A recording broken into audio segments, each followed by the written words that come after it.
for the other side when something bad happens to the one side. You know what I'm saying? I do. And they have an awareness of the game. I mean, they explosive, Jorgie, but they are disciplined. I think if you're the Ducks, you got to limit turnovers. Can't give Illinois a way to stay in this game because they are so disciplined. They're not going to beat themselves. But the way that they're in this game is if Oregon does beat itself. They're a Bielema team. Yep. I mean, it's always been that way, and we've seen him when he was at Wisconsin and the Ducks played him.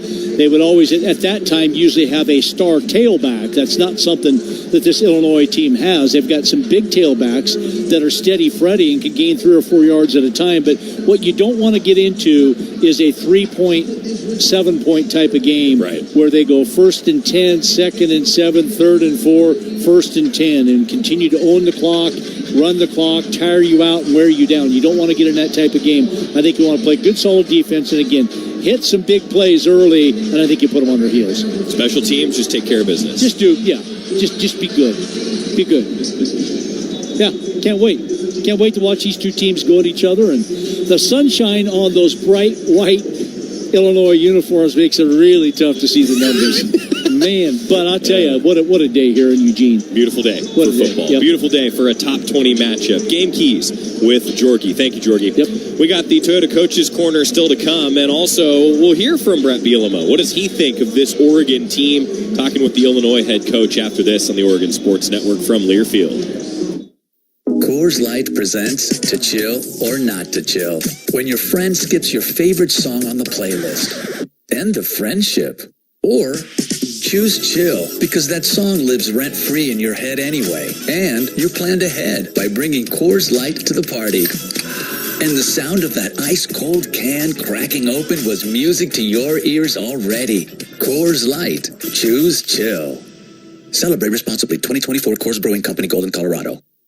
Hey Duck fans, at Country Financial, they make insurance easy. Whether you're shopping for home, auto, or more, their representatives will take the time to understand your specific needs and explain what options work best for you. Worry less and feel more confident knowing you're covered. Visit countryfinancial.com to get started today. Experience more with Country Financial. Auto and home insurance policies issued by Country Mutual Insurance Company, Country Preferred Insurance Company, and Country Casualty Insurance Company. Bloomington, Illinois.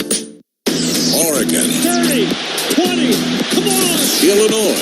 Yes! Touchdown Ducks! This is Duck Football from Learfield. When you're high, you feel different. You think different, you talk different, you draw different, you listen to music different, but you probably knew that.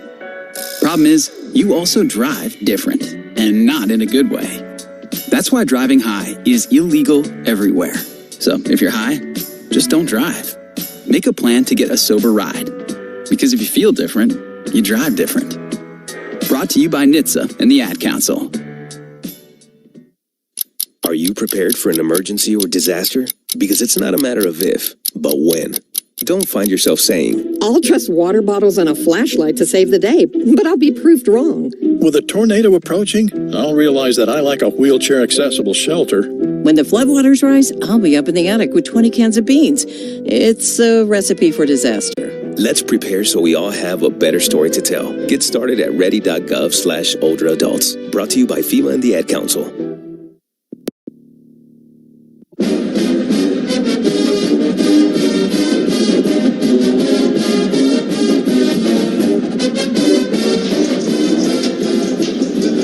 Number 1 Oregon and number 20 Illinois here at Autzen Stadium coming up. I'm Joey Mack. On the other side of this matchup, the Illinois side. Head coach Brett Bielema, he talked with the media this week, and first on the matchup, the travel, what to expect as Illinois makes a long trek here to Oregon. Obviously, a chance to play the number 1 team in the country is always special. New Oregon going into this season was going to have a very good football team. However, it played out when we made this trip. We knew that it was going to be on the back end of a 4-week window here where we have 2 home games back-to-back with Purdue and Michigan. Now to go on the road, our biggest trek of the year. Obviously, we went to Penn State. Still have to go to Rutgers on the back end, but just logistically, miles-wise, this will be the longest trek we have because it's going west. We're leaving on a Thursday. Thursday, so it brings a lot of unique preparation into our week. Shortens our work week as coaches, not really as players. They're just going to leave a day early. We'll take full advantage of that and all that goes into it. A lot of education with our players. They've done things very, very well about living their routine, so now we just got to adjust our routine a little bit, but still live the routine the way it needs to. Brett Bielema, as a head coach, known for his disciplined teams. They're always in games, not necessarily flashy, but they just hang around and they win. They find a way to win, and they've done that this year. Now, similarly, as Oregon has respect for Brett Bielema, he has a lot of respect for what Dan Lanning has done here at Oregon. I have a super amount of respect. A young coach in his career, Dan Lanning, as soon as I met him several years back, but down to be around him since coming in the conference and what you've seen him accomplish in his career already. Just a very bright, intelligent football coach who's very gifted. And then the background that he shares, being with Kirby and Nick, you can see the accomplishments he has already done and what's ahead of him. A very accomplished football team, good players all over the place. Offensively, a quarterback, in my opinion, that is playing as good as anybody in the country. A guy that really gets rid of the ball. He's been a couple different spots, but he's learned along the way, and has made Oregon his home, and seen different stories about what he watched and growing up and what he was this dream to play at Oregon is really special to him. So when you got a quarterback in that environment with a team around him, is always a challenge. Defensively, they're very good, very well coached. In his career, Brett Bielema's also had experience and success playing against the number one team, something he embraces heading into this matchup. For me as a head coach to ignore that would probably be silly, right? They don't come around very often. Even when I was, at Wisconsin, we were rolling and winning 3 straight Big Ten titles. I didn't get to play number one very often. We did it once, beat Ohio State. That I know that one jumps out of my mind. I believe in the SEC. I played Alabama a couple times. They were number one. Mississippi State, I believe, was number one. We had them down to we led the whole game and unfortunately couldn't close. That was when Dak was there. So to get those moments are great, but a lot of times it's kind of like it doesn't take 100 years like last week's Fiesta, but if Texas had beat Georgia, my guess is Texas probably would have stayed at number one. So when I saw that unfolding, looks like we're going to play number one, right? Because that had to happen. So I think it's an awesome thing. So we got to know that that's the number one team in the country. There's a reason they're number one. They're a very good football team. They execute very, very well. But how we play is going to be in our hands, and how we plan is in our preparation. So I think that part doesn't change very much. Illini are also coming off a matchup with Penn State. Their lone loss, a raucous environment, informs how they approach this raucous environment at Autzen. Best part about Penn State was, right, that it happened. It's obviously the worst part was the loss, but the double worst part, if that's a word, right, is to not capitalize on what you learned, right? And our guys did that. And then this week to go on the road to Oregon, right, to have Penn State in our hip pocket and a part of our past, that I've been told it's the most intense, loud environment. I played there as I was a GA, and it really wasn't a close game, so it probably never got as loud as it could be. But I know we're going to Oregon with the preparation, understanding that this will be the loudest venue that we've ever played in, right? That's Illinois head coach Brett Bielema. Also, just coming into the booth, there's an incident at exit 192 on I-5 southbound, north of Coburg Road. Traffic is backed up 3 to 5 miles north of Coburg Road. If there is an alternate exit north of exit 192, you may get to Autzen quicker if you take that route. Traffic updates on the Oregon Sports Network from Learfield. Thank you. And when we come back, we've got Dan Lanning on the Toyota Coaches Corner here on the Oregon Sports Network from Learfield. Wherever you are in life, once a duck, always a duck. That's OCCU. Since 1956, OCCU has helped the University of Oregon community take flight financially, like our remarkable checking and duck debit card that give duck fans more for the things they care about, more for the game, more for gear, more for a bright future. Earn interest, show your duck devotion, and start earning more today. Learn more at myoccu.org/getduckdebit. It's great to be back with our friends and family in Autzen Stadium watching Duck football. Let's keep it great by making sure we all get home safely. If you're drinking, get a ride with someone who's not. And if you're sober, be the designated driver. Take a quick time out and make a plan now before the game is over and before it's too late for you or someone you love. Because the worst loss is the loss of life. Let's all go home winners today. Drive sober. Save lives. It's the way to go. A reminder from ODOT. You're listening to the OCCU pregame show. This place is going to be off the charts today. On your home for Duck football, the Oregon Sports Network from Learfield. Comes to a gun suicide attempt, all it takes is a moment. My son Ricky took his life by the use of a firearm. It broke me, and I contemplated suicide. My grandson, I was going to have to be here for him. I still own my firearm. I keep it in a safe because I want to keep my grandson and myself safe. Store your guns, locked, unloaded, and away from ammo. Hear more safe stories at endfamilyfire.org. Brought to you by Brady and the Ad Council. This message is for Shauna, my mom who just finished her high school diploma. I wanted to say I'm so proud of you for finishing school. You told me it's never too late to achieve your dreams. I hope to make you as proud as you have made me. When you graduate, they graduate. Finish your high school diploma for you and for them. Visit finishyourdiploma.org to find free and supportive adult education centers near you. Brought to you by the Dollar General Literacy Foundation and the Ad Council. I want you to know. I said I want you to know right now. You've been good to me, baby. Welcome back to Toyota Coach's Corner. Jerry Allen with head coach Dan Lanning. Coach, long road trip, first one of the season. How do you like your team performance in that game? Yeah, I thought our guys did a good job. They handled all the distractions that exist when you have games like that, and they went out there and did what they were supposed to do. We saw some guys in that game step up. You've had some guys dinged up a little bit. Having somebody step, Sadiq was one of those guys. Talk about the guys stepping in and how your depth is developing. Yeah, we always talk about strength in numbers. I think it showed up this past week, and it showed up throughout the season, guys being prepared for their moment. Halfway through this season, what do you like about this team right now? How are they different now than they were that first game back in September? Yeah, we're getting better every single game, and I think that's the key. You always talk about growth, and I think that's showing up for us right now. Your front seven defensively against the run, and your back end against the pass. They complement each other. Talk about how they work together and the respect they have for each other, because it's got to be a brotherhood effort. Yeah, it's 100% teamwork, right? I mean, in the run game, sometimes you ask the guys to do a little bit more with less so we can play better coverage, and then the same thing in the passing game. Sometimes we want to be able to do a little bit more there or more with less there if we want to have more hats in the box. So those guys play well in sync together. When you're looking at an offense and what they're going to do, I've asked you this before, the keys on defense, who are your quarterbacks on defense? Because somebody's got to make the defensive line calls, the linebacker safeties. How do they communicate? Yeah, our linebackers handle a lot of that, but we ask every single player on the field to communicate with each other. We're all better when we're all playing the same call together. Talked about this a little bit on Wednesday night, how hard these guys compete in practice. It's interesting to watch and see that it's almost like they're playing another team when they go against each other. Yeah, I mean, it's they go hard against each other, but it always makes it a little fun to hit somebody else in another color jersey on Saturdays. We had Tez Johnson on Wednesday night on the show. What a remarkable young man, great personality, likes to talk, but family so important to him.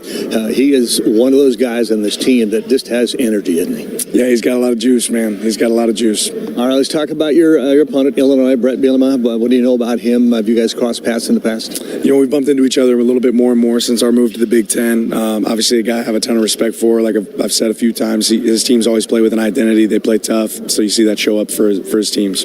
Offensively, what do you expect from them? Yeah, they're going to try to move the ball. They'll try to, create explosive plays. They've always been a physical run team, and their quarterback can create, extra time with his legs. So it's somebody we have to control. Defensively, same question.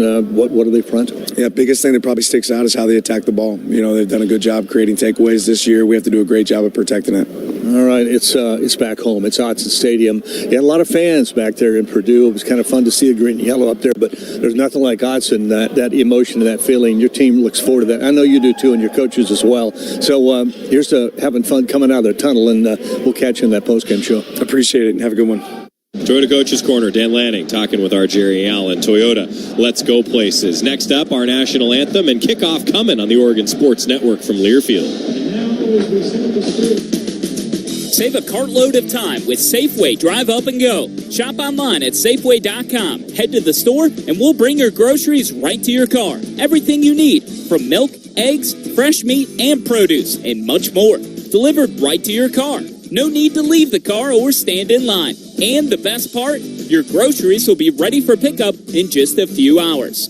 Shop, drive up, and go at Safeway.com. It takes hard work to be the best in the game. Planning, commitment, resilience, sweat. That's why Old Dominion Freight Line, the #1 national LTL carrier for quality, works hard to be the best in the game and is proud to support those striving to be the best in theirs. Old Dominion Freight Line, official freight carrier of Oregon Athletics, helping the world keep promises. Coors Light presents To Chill or Not to Chill. When your friend skips your favorite song on the playlist. End the friendship. Or choose chill because that song lives rent-free in your head anyway. And you planned ahead by bringing Coors Light to the party. And the sound of that ice-cold can cracking open was music to your ears already. Coors Light. Choose chill. Celebrate responsibly. 2024 Coors Brewing Company, Golden, Colorado. BECU. You've heard the name, seen the letters. But what does BECU stand for? Simply put, not-for-profit BECU stands for people. For charting your own path. For choosing what's right for members instead of what's profitable for someone else. Because they are the reason our credit union exists.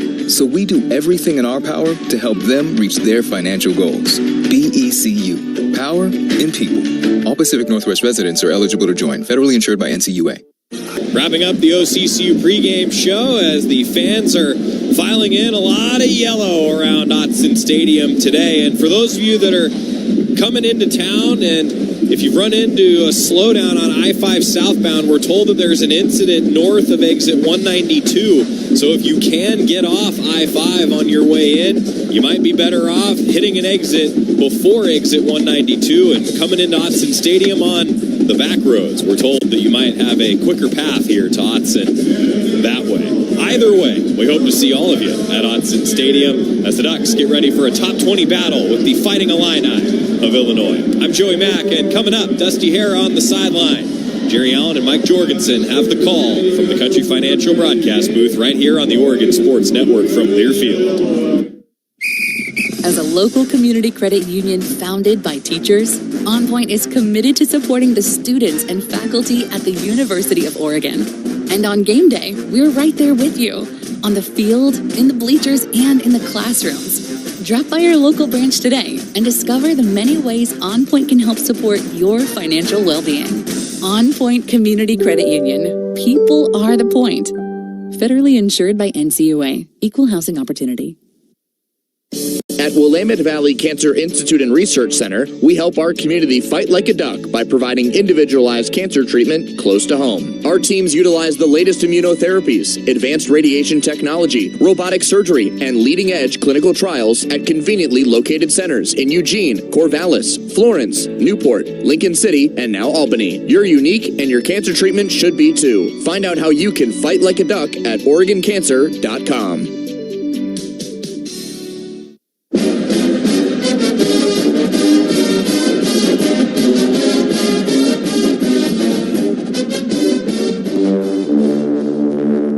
Ranked #1 in the AP and the coaches poll. Who cares? The truth is, not caring is how we got up into this point as well. Pitch it to James going left, gives to the corner and scores. Pump down sack.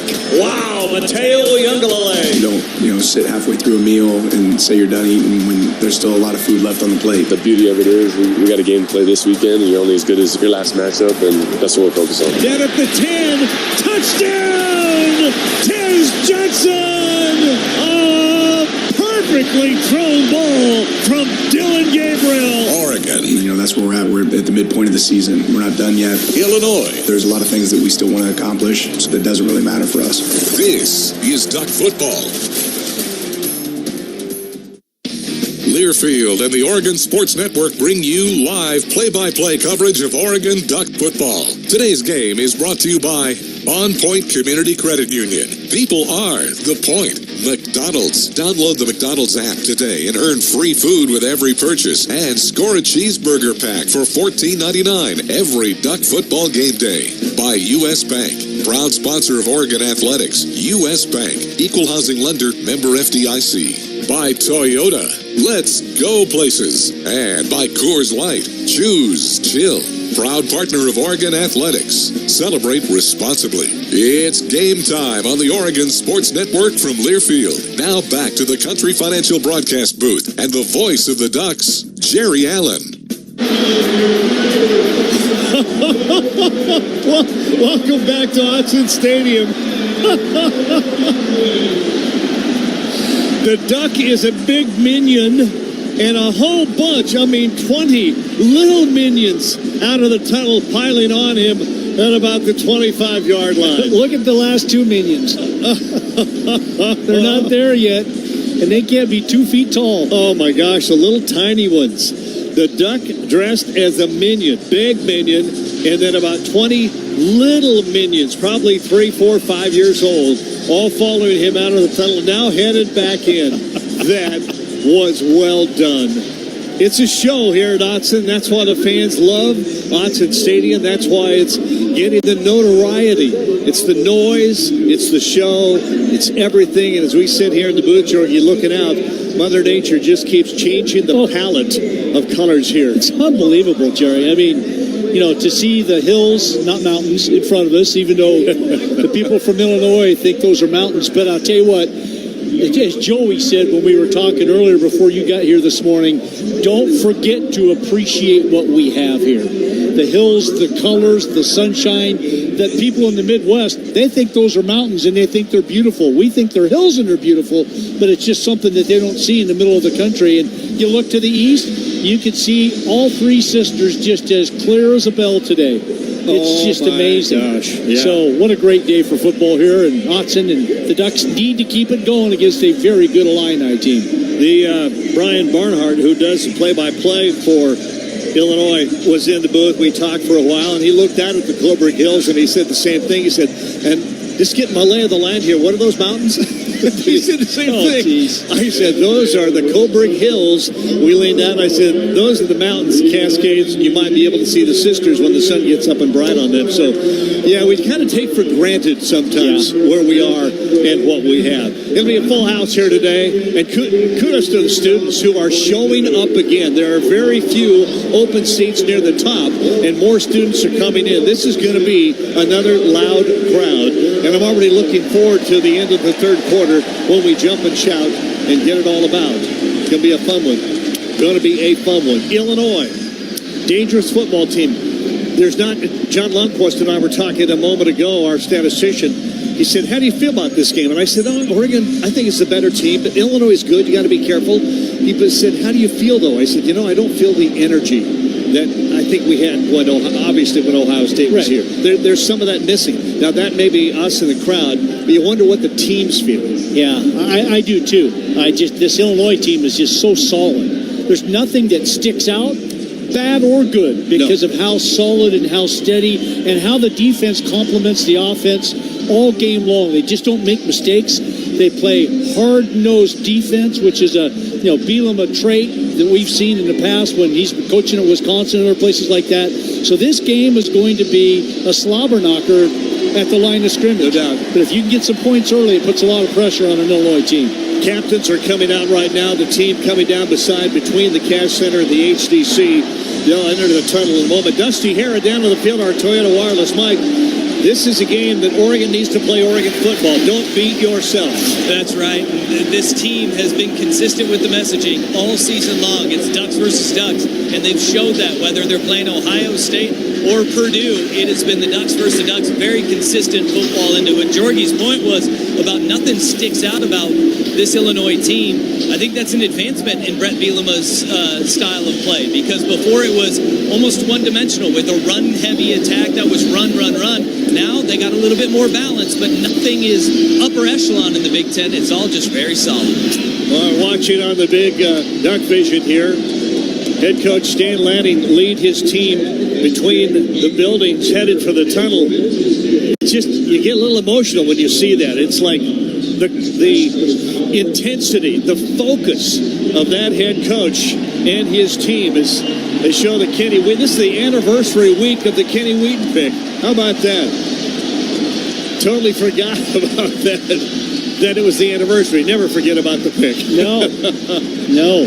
See that picture all the time of him running up the sideline and, former assistant athletic director. He was the athletic director at Arizona, Dave Hickey in the background. One of our former broadcast colleagues, Mike Barrett.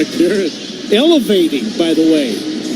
He's way up in the air. So, a lot of fun. Here we go. The Harley winding up. The team is in the tunnel. Here comes your Harley, and here come your Ducks.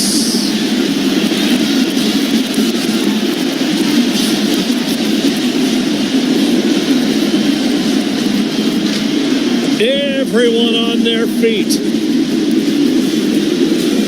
Even the Illinois fans down to our left enjoying the moment. Autzen Stadium is different. Illinois in their orange, pretty good section, and you see some Illinois fans scattered out throughout the Autzen crowd.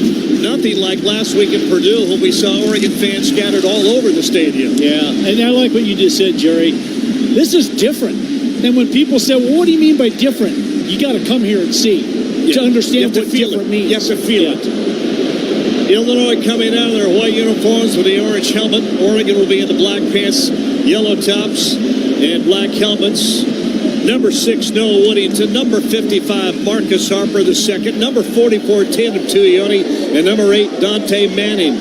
The co-captains here today approaching the center of Autzen Stadium. The white hat, the referee, Mark Klosinski, will flip the coin. Gentlemen, good luck today. Here's our coin. That's the head. Eagle is tails. Heads, tails. Illinois, you're the visitor.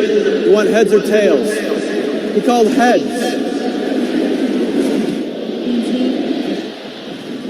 And it is a head. Illinois won the toss. Illinois won the toss. They defer their choice to the second half. All right, there you go. Last week, Oregon took the ball first, and we asked Dan Lanning on Wednesday night, the coaches show, what decision goes into that? Why do you take it sometimes and when not? And he sort of said, well, it depends on a lot of things, but he didn't tell us what. No, that's right. No secrets given out. So Oregon will be receiving the kickoff again. They'll be in the black pants, yellow tops, black helmets with the wings. Illinois, the Fighting Illini, in the white uniforms with the orange numbers in the orange helmet. Illinois will be kicking from our right to our left or east to west when we come back. Kickoff from Autzen Stadium. Bright sunshine and another perfect Willamette Valley day for college football on the Oregon Sports Network from Learfield. What's up, sandwich heads? Today on Steve-O's Sandwich Reviews, we've got the tips and tricks to the best sandwich order. And it all starts with this little guy right here. Pepsi Zero Sugar. Yeah, add the crisp, refreshing taste of Pepsi Zero Sugar and cue the fireworks. Lunch, dinner, or late night, it'll be a sandwich worth celebrating. Every bite is better with Pepsi. Pepsi is proudly distributed by locally owned Bigfoot Beverages. Go Ducks, drink Pepsi. This season, the Ducks have their eyes on the ball, and fans have their eyes on the bundle, the McDonald's Game Day Bundle. Score big with the new cheeseburger pack, including 2 of the classic cheeseburgers you love, a 20-piece chicken McNuggets, and 2 medium orders of our world-famous fries, all for just $14.99, only on the app. Must opt into rewards at participating McDonald's, valid through 2024-25 football season. Ba-da-ba-ba-ba.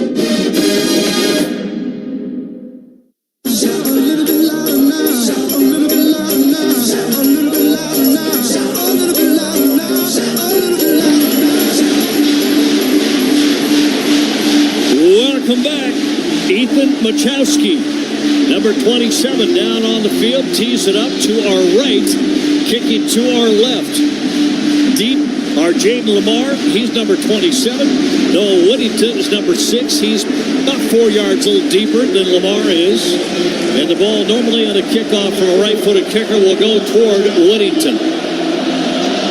Approach to the ball, and boom, we are underway. Very high kick, returnable inside the 5, and he will return to the 10, center of the field, lowers his hand across the 15 to about the 17-yard line.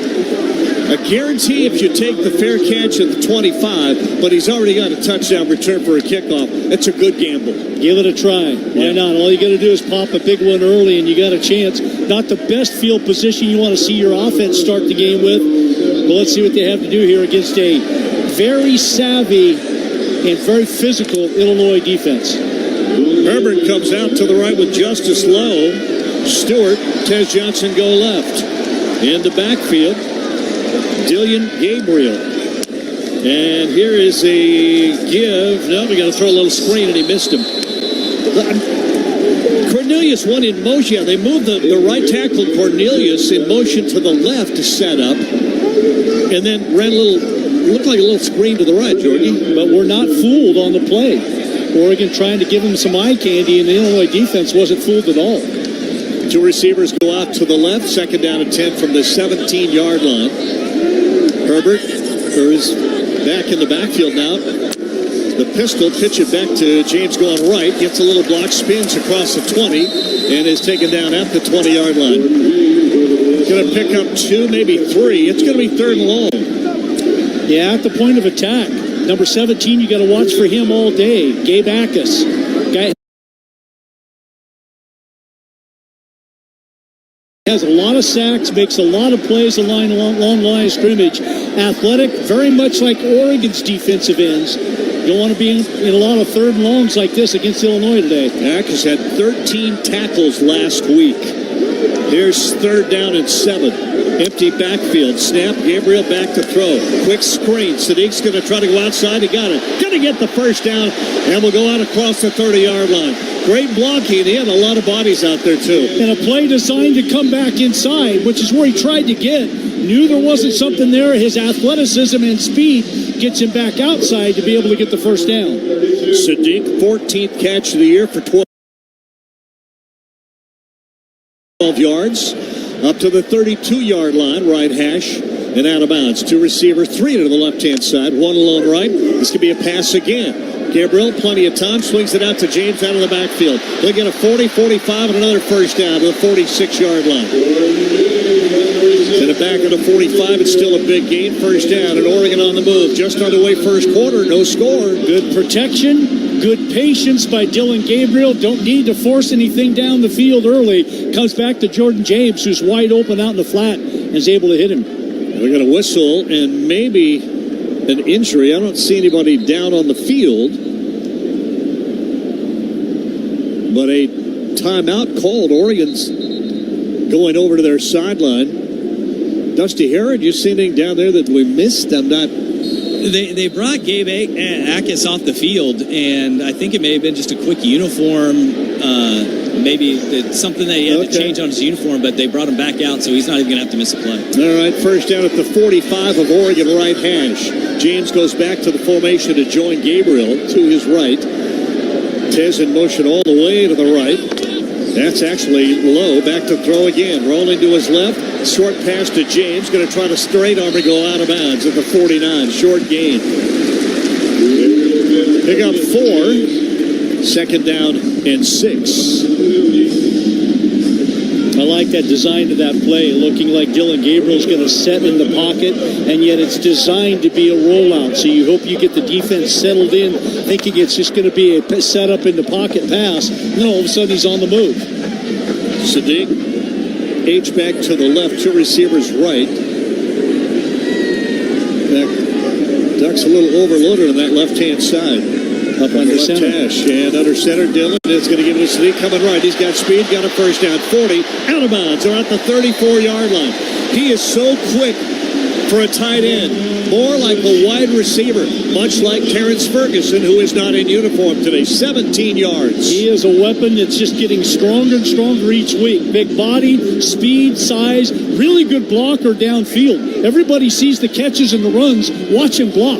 Kenyon Sadiq's really good. He lined up to the outside and came in motion off to the right. In the game, Trayshawn Holden now will line up out to the left. Lowe joins him. The snap back to throw again off play action. Looking down the middle, it is incomplete. Going left hash toward Justice Lowe, and I don't know if Lowe ever saw the ball. Well, I think he acted like he threw that ball to where Lowe was supposed to come to. Throw the ball so the receiver will come and get it, and he kind of threw it in the hole out there, and Justice Lowe just stopped in his spot. One each way. Receiver right, receiver left. Low out to the left, holding the right snap. Give it to James. Going to go outside, cut it up, get a little room, go close to the 30. Put him down at the 31-yard line. A pickup of 4, and it'll be 3rd down and 6. Seth Coleman on the stop with Miles Scott, a free safety. Yeah, and on that play before, Dylan Gabriel does such a great job of throwing people open. And what I mean by that is he throws it to a spot, you go get it. Justice Lowe just didn't go get it. Way out to the left side is Stewart. 3 receivers to the right. In fact, 2 receivers left, 3 right. Empty backfield on 3rd down and 6. Dylan Gabriel looks to the sideline for the play. Illinois adjusts their defense. Still an empty backfield. Snap, a straight drop to throw. Looks middle, looks left, looks right. A lot of time, a lot of protection. Now we'll throw it. It's caught. Tez Johnson inside the outside of the 15 on a juke. To the 10, to the 5. He got to the pylon. Touchdown, Tez Johnson. Touchdown, Oregon. I'm going this way. Nope, I'm going that way. Now I'm going this way. How about 6? 31 yards on the run. An absolute thing of beauty. I mean, not only the patience and the protection by Oregon's offensive line, but Tez Johnson across the field and the move he made at about the 15. Nobody's going to tackle you when you do that to somebody. That's about as good or well of execution that you could see. The offensive line started it by giving Gabriel all kinds of time, and then Tez got to the free zone, and then he made everybody miss after that. Oregon shows swinging gait, and that will bring everybody in. Why are the officials slowing play so much? I don't understand it. Even during that drive, there's no substitutions, and they're holding up play. Extra point. Atticus Sappington, right-footed kicker. Ross James to hold. Good snap. Kick is on the way up, and it is good. Well, there's a quick $1,000 already. $1,000 all season long. On Point making a donation of $1,000 to the Eugene Education Foundation for each touchdown the Ducks score.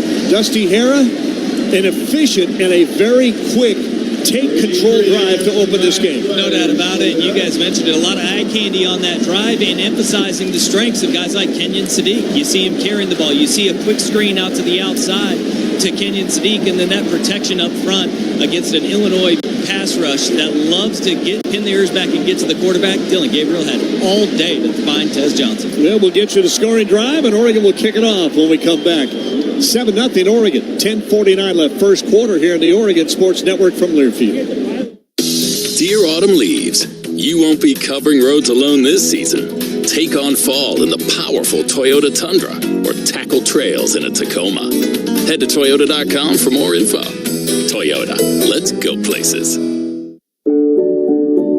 At U.S. Bank, when they say they're in it with you, they mean it. Not just for the good stuff, the grand openings and celebrations, although those are pretty great, but for all the hard work it took to get there, the fine-tuning of goals, the managing of cash and workflows, and decision-making. They're in to help you through all of it, because together they're proving day in and day out that there is nothing as powerful as the power of us. Visit usbank.com to get started today. Equal housing lender, member FDIC, copyright 2024 U.S. Bank.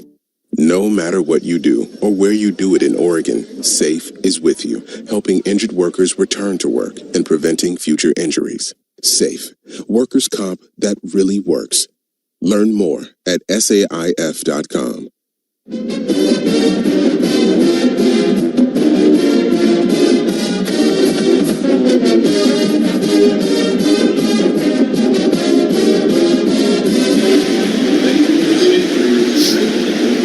Welcome back to Hudson Stadium. 7-0 Ducks football brought to you by Pacific Source. With health plans for individuals, families, employers, and medical eligibles, Pacific Source does what's right, not what's required. Well, what a start to the game. Obviously, Oregon opens on the Toyota drive summary. The 9-play, 83-yard drive in 4:03. Tez Johnson, the 31-yard touchdown reception. from Dylan Gabriel and the extra point by Sappington. Gabriel was 4 of 6 for 60 yards on that drive. Great protection by the Oregon offensive line. And Tez Johnson, after he caught that ball and ran, not only did 1, but 2, but the third guy missed him as well. The third guy happened to be Torrey Cox Jr., number 5, and he always talks about, I see 3 guys, and usually it's the third guy I go down because he's going to get a real good shot on me. Well, Torrey Cox didn't have any shot on him with that move, cut to the left, and just like last week against Purdue, he found the pylon and he went and got it with the ball for the touchdown. Great opening drive by the Ducks. Just has great instinct on the football field. Kickoff coming. Canary Wilcher is deep. Hank Batty is the up. Wilcher deep. Kickoff coming from Sappington. Approaches the ball. Foot into it. It's going to go high and going to go into the back of the end zone and then bounce out. So we'll come out to the 25-yard line. Well, it's a quarterback who is very good. Doesn't make a lot of mistakes. Luke Altmaier, a transfer from Mississippi, 15 touchdowns, 1 interception, 66% completion. He will be throwing to Pat Bryant, who has 31 catches, and Zachariah Franklin with 30 receptions. After that, the receivers drop off. In the backfield, probably Aiden LaFerrie, 5'11", 200-pound sophomore running back from the shotgun. Snap, quick throw, and catch made at the 30-yard line, and that's a very quick throw to Colin Dixon. And Lothmar got that the ball out of his hand really quickly. Yeah, I don't think they want him sitting back in the pocket with the way Oregon rushes the passer, so that's a way to eliminate that pass rush. Tashim Johnson on the tackle, trips out to the left for Altmaier, empty backfield, 2 receivers to the right. He'll go back to throw. Looks, pressure comes, and got to him. He threw the ball, but he was down. Tatum Tuioti, his 3rd sack of the year. Rolling on the field as the runner's forward progress was stopped. Forward progress was stopped, not knee down. That's interesting. Yeah, he's athletic, but I think the play pretty much just out of a protection mechanism. Referees are going to blow their whistle to protect him. He was not down, but he has stopped. He wasn't going to go anywhere, and they blew the whistle for the sack. And then, had they not blown it, that might have been an intentional grounding. In the backfield, Jordan Anderson now. 6'4", 240-pound sophomore. On 3rd down and long. Timeout. Somebody call time. I don't see a flag. Why? Let's see. Could be delay of game. I don't see. Might have picked that flag up after he threw it, but we may have a delay. Is that what you're looking at down below, Dusty? There is no foul on the play. We'll reset the play clock to 25. The clock will start on my signal. Well, I'm just having fun here, guys, okay? Get the heck out of the way! So no delay of game. It'll be 3rd down and 15 at the Illinois 20-yard line. The crowd's a factor already. Yeah, crowd is in it. 2 lineouts to the left, 2 out to the right. And the snap. And handed off. And stuffed immediately. Derek Harmon in the hole as LaFerrie got the ball. Might have been Anderson, the running back, but there was nothing there. There was just nothing there. And Oregon's defense picks up where it left off last week. Yeah, just a great job by Oregon of slanting to the left. And Harmon's in the right spot with that particular play as he greets the running back in the backfield for a loss. Hugh Robertson averages 43 yards a punt. Into punt now on 4th and 15. Line of scrimmage the 20. And here's the kick. Tez on a very low line drive kick. It's going to bounce across the 50 and go inside the 45 and be down about the 42-yard line. Not a good punt at all. Very low end-over-ender that bounced and got a roll. He only got 38 yards out of that punt, and Oregon will get the ball back for the second time, leading 7-0. Bright sunshine over half of Autzen Stadium. The rest in shade, but blue sky above. It's going to be a good football game for fans today. 7-0 Ducks. By the way, from our Country Financial broadcast booth, we'll be back on the Oregon Sports Network from Learfield. Right now at Les Schwab, it's the deal you've been waiting for. The Score More sales event. Save up to $160 instantly on a wide selection of 4 tires and 4 wheels. Plus, every tire is covered by America's best tire warranty. 60-day satisfaction guarantee, no hassle road hazard protection, and free maintenance for the life of your tires. Just one more way you'll get more from less. Stop by the store or find your tires at leschwab.com. Limited time offer while supplies last. See leschwab.com/sale for details. As a local community credit union founded by teachers, On Point is committed to supporting the students and faculty at the University of Oregon. And on game day, we're right there with you, on the field, in the bleachers, and in the classrooms. Drop by your local branch today and discover the many ways On Point can help support your financial well-being. On Point Community Credit Union. People are the point. Federally insured by NCAAF. Equal housing opportunity.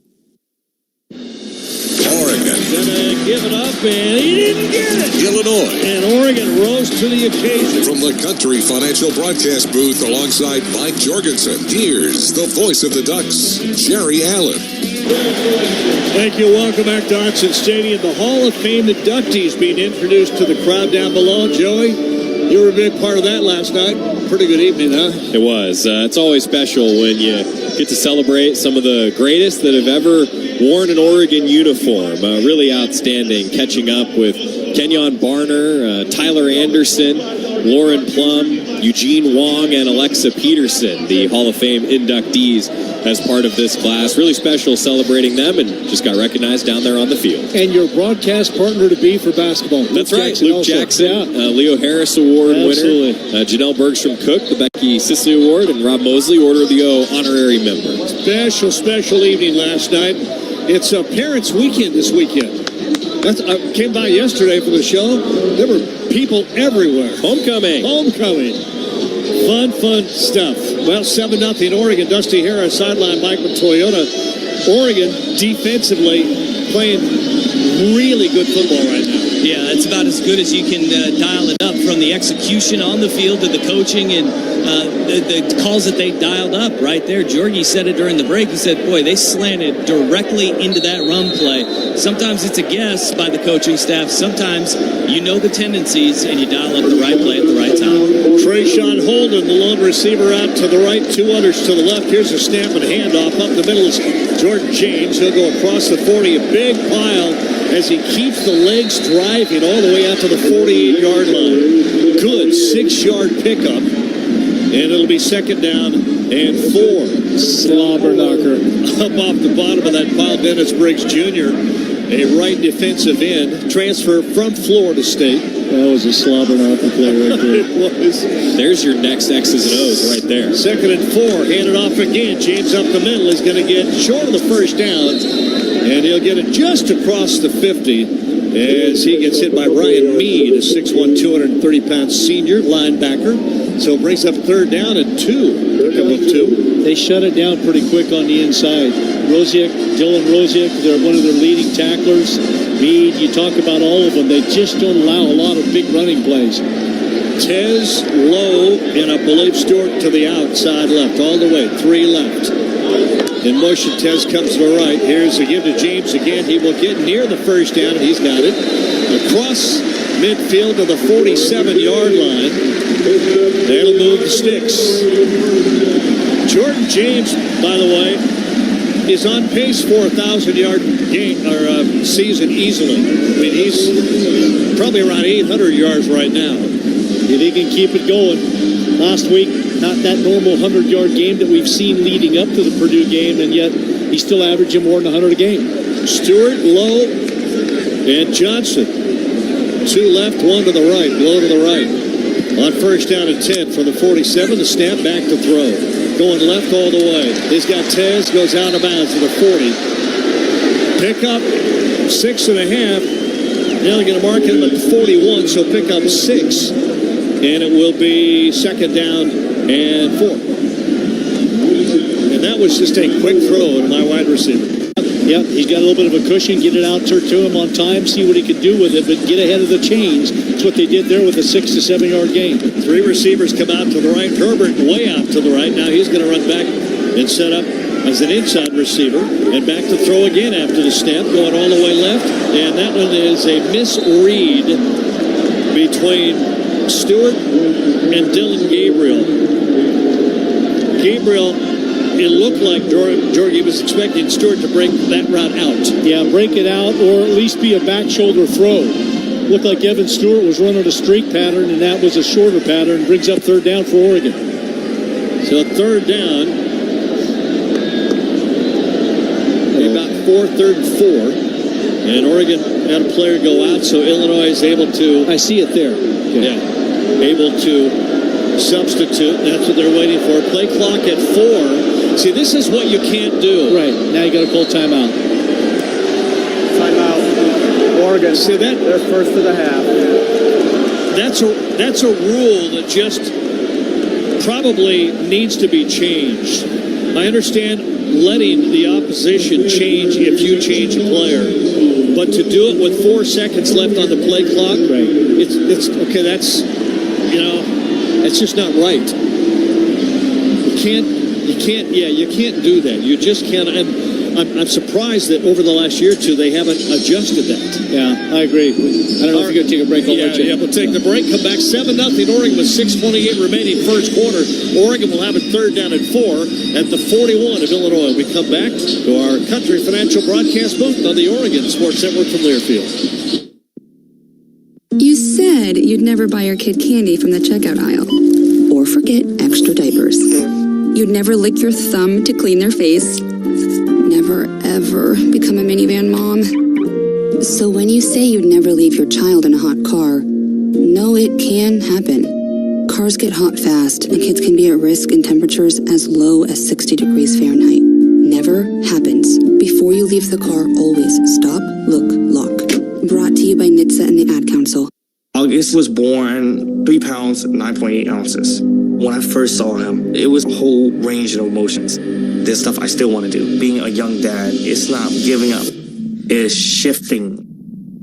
I looked through his eyes. I envisioned the whole future with him already. To throw the first football to him, give him ice cream for the first time. My life is now devoted to his life. Through all of fatherhood's firsts, never stop being a dad. Visit fatherhood.gov to hear more. Brought to you by the U.S. Department of Health and Human Services and the Ad Council.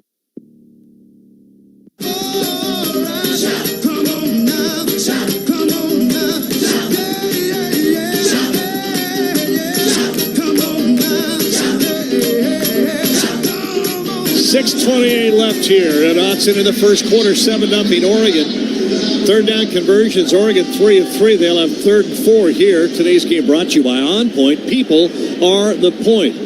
Jorgie, Dusty, get you both in here. Oregon, interesting to see Dylan Gabriel kind of miscommunicating with a receiver 2 or 3 weeks in a row, not on the same page. Yeah. I mean, it's one of those, if he's even, leave him. And the kind of miscommunication on where the DBs are playing. That's 3 weeks in a row. Ohio State, Purdue last week got an intentional grounding, and then this one here, third week in a row. Yeah, and it's tough to know who's what. Is it the receiver running the wrong pattern? Is it quarterback? Is it a choice pattern? Because a lot of times the choice pattern is you read it on the run. Depends on what the DB does is what's going to dictate the pattern that you run as a receiver, and the quarterback and the receiver have to be on the same page. So sometimes that's what it is. I think the first one was Justice Lowe. He just didn't come on around into the hole where dealing with that second one was just a mix-up. Out to the left goes Stewart. 3 in a bunch close to the right. Gabriel with a snap. Going to pitch it right to James. 40. Trying to get the edge inside of the 34-yard line. He'll get the first down easily. Big lead block. Oregon's blocking along the front line. Johnny Cornelius, big right tackle, got out in front and helped him. Yeah, good speed from the Illinois defense to get to Jordan James, but he got outside right away. Quick snap, pump fake on the screen. Want to go down deep. He's got low. Did he make the grab? He did! Justice Lowe reaches back, grabs that ball, rolls in. Touchdown, Oregon. A ball that was thrown a little behind him, and Lowe adjusted and made a great play. Nice job by Dylan Gabriel looking off the play, kind of pumping fake to his left, and then comes back to the middle of the field, and Justice Lowe scores his first touchdown as an Oregon Duck, right down the middle on a little bit of a slightly underthrown ball, but he hauls it in for the touchdown. Extra point, showing maybe a 2-point conversion try. Now they'll switch to the kick. 34 yards on that pass play from Gabriel to Lowe. And it is a 13-0 ball game. Ready for the snapback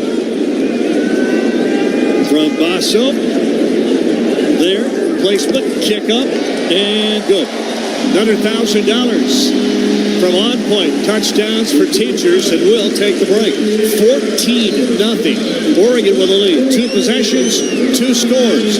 Defense coming up next for Oregon as they'll kick it back to Illinois. First quarter action. 6:05 remaining on the Oregon Sports Network from Learfield. Save a cartload of time with Safeway Drive Up and Go. Shop online at Safeway.com. Head to the store and we'll bring your groceries right to your car. Everything you need, from milk, eggs, fresh meat, and produce, and much more. Delivered right to your car. No need to leave the car or stand in line. And the best part, your groceries will be ready for pickup in just a few hours. Shop, drive up, and go at Safeway.com. Before getting together with friends during pregame turned into an epic tailgate party, someone had to bring the 6-pack of Kona Big Wave. Kona Big Wave, bring the aloha. Copyright 2023 Kona Brewing Co., St. Louis, Missouri. Enjoy responsibly. Dear autumn leaves, you won't be covering roads alone this season. Take on fall in the powerful Toyota Tundra or tackle trails in a Tacoma. Head to Toyota.com for more info. Toyota, let's go places.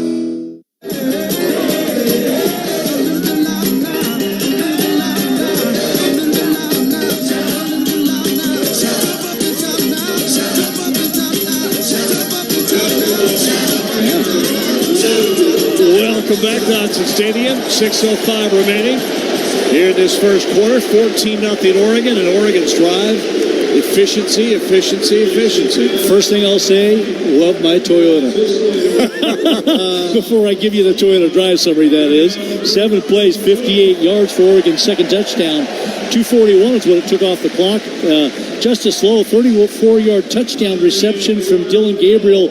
Gabriel's second touchdown pass of the game. Sappington's extra point. Converted 2 third downs on that drive as Oregon now takes a 14-0 lead on Illinois. 6:05 left in the first quarter. Drive summary brought to you by Toyota. Let's go places.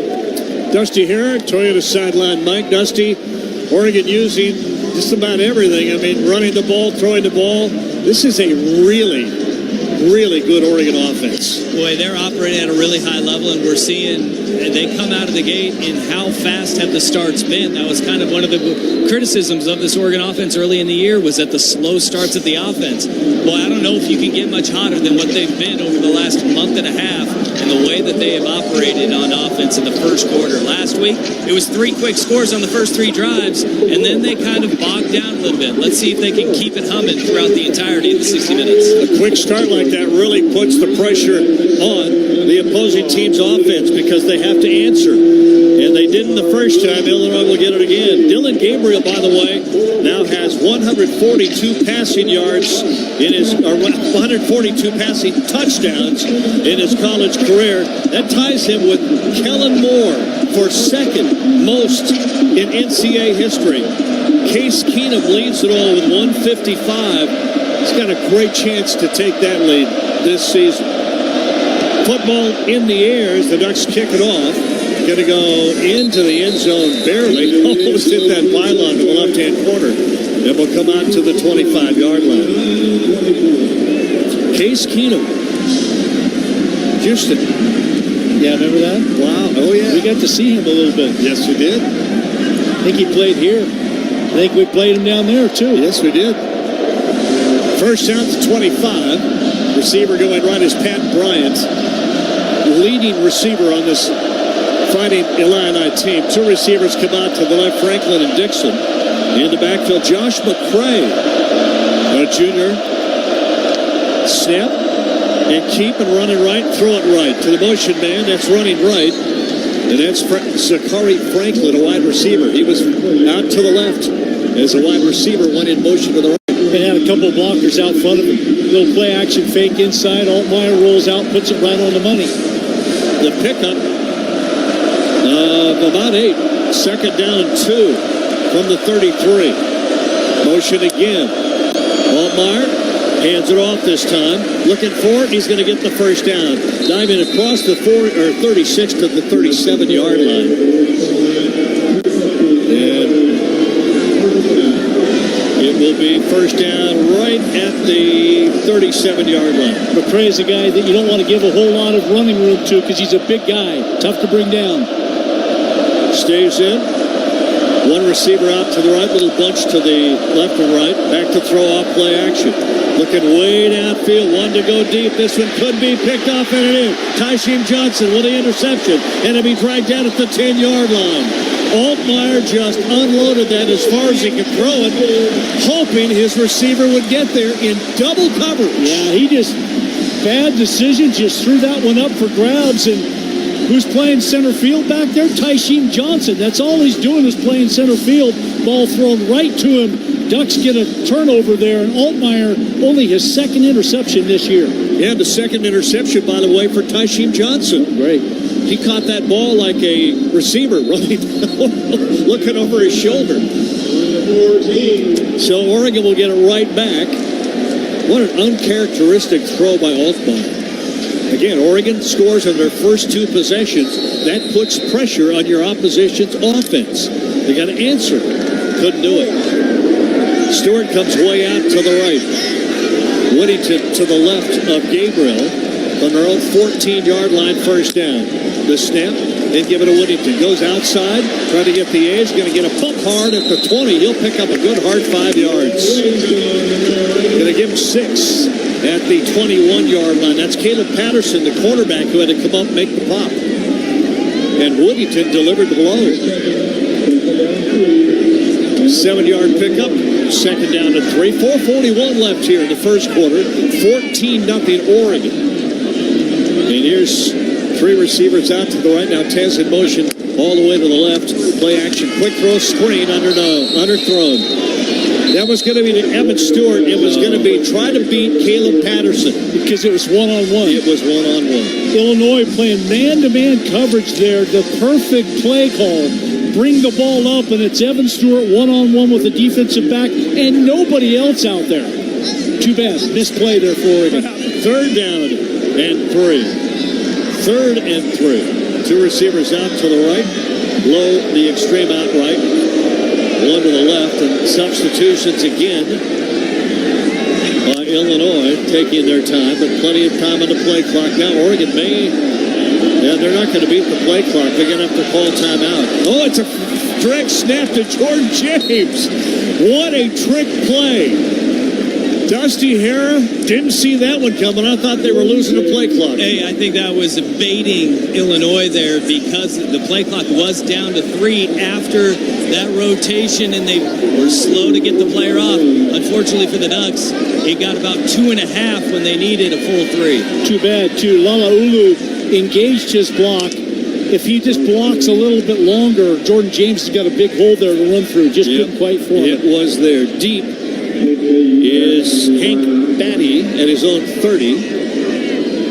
Punt coming from Ross James. Good snap, no rush. Wobbly spiral that's going to go and bounce right on the sideline and go inbounds and stay inbounds at the 34-yard line. Kind of a wobbly punt off the side of the foot. But distance-wise, you'll get 43 yards out of it. And Illinois will get the ball in one of the best field positions they've had here in the first quarter, trailing 14-0. Yeah, too bad on that third down play, Jerry. If Lalaulu is able to just sustain that block a little bit longer and not let his guy be able to disengage, there's a big hole there and a potential big play. Instead, Illinois did a nice job of getting off the block and shutting it down. So first down for Luke Altmaier at the 34-yard line. Aiden LaFree. Lafferty, 5'11", 200-pound running back in the pistol behind Altmaier. 3 receivers in a bunch right up to the left, 1 wide. And this a handoff. And up the middle, nice hole across the 40. That's going to be almost a 9-yard pickup for Lafferty. Averages 5.5 yards to carry. It's 5'11", 200. They'll rotate 3 backs, and they don't have their number 1 back, a big guy who is like 6'4", 240 pounds, who's out for the season. It was a 9-yard pickup, 2nd and a yard from the pistol. Altmaier turns, hands it off again. Cut back, there's a Rome. Cuts it outside, got Rome. 40, foot race sideline. Flag down. A flag down, but a run all the way inside the Duck 25-yard line.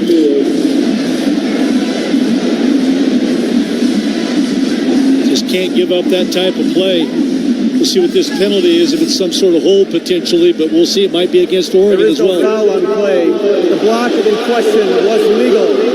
First down, Illinois. So there was no flag on the play.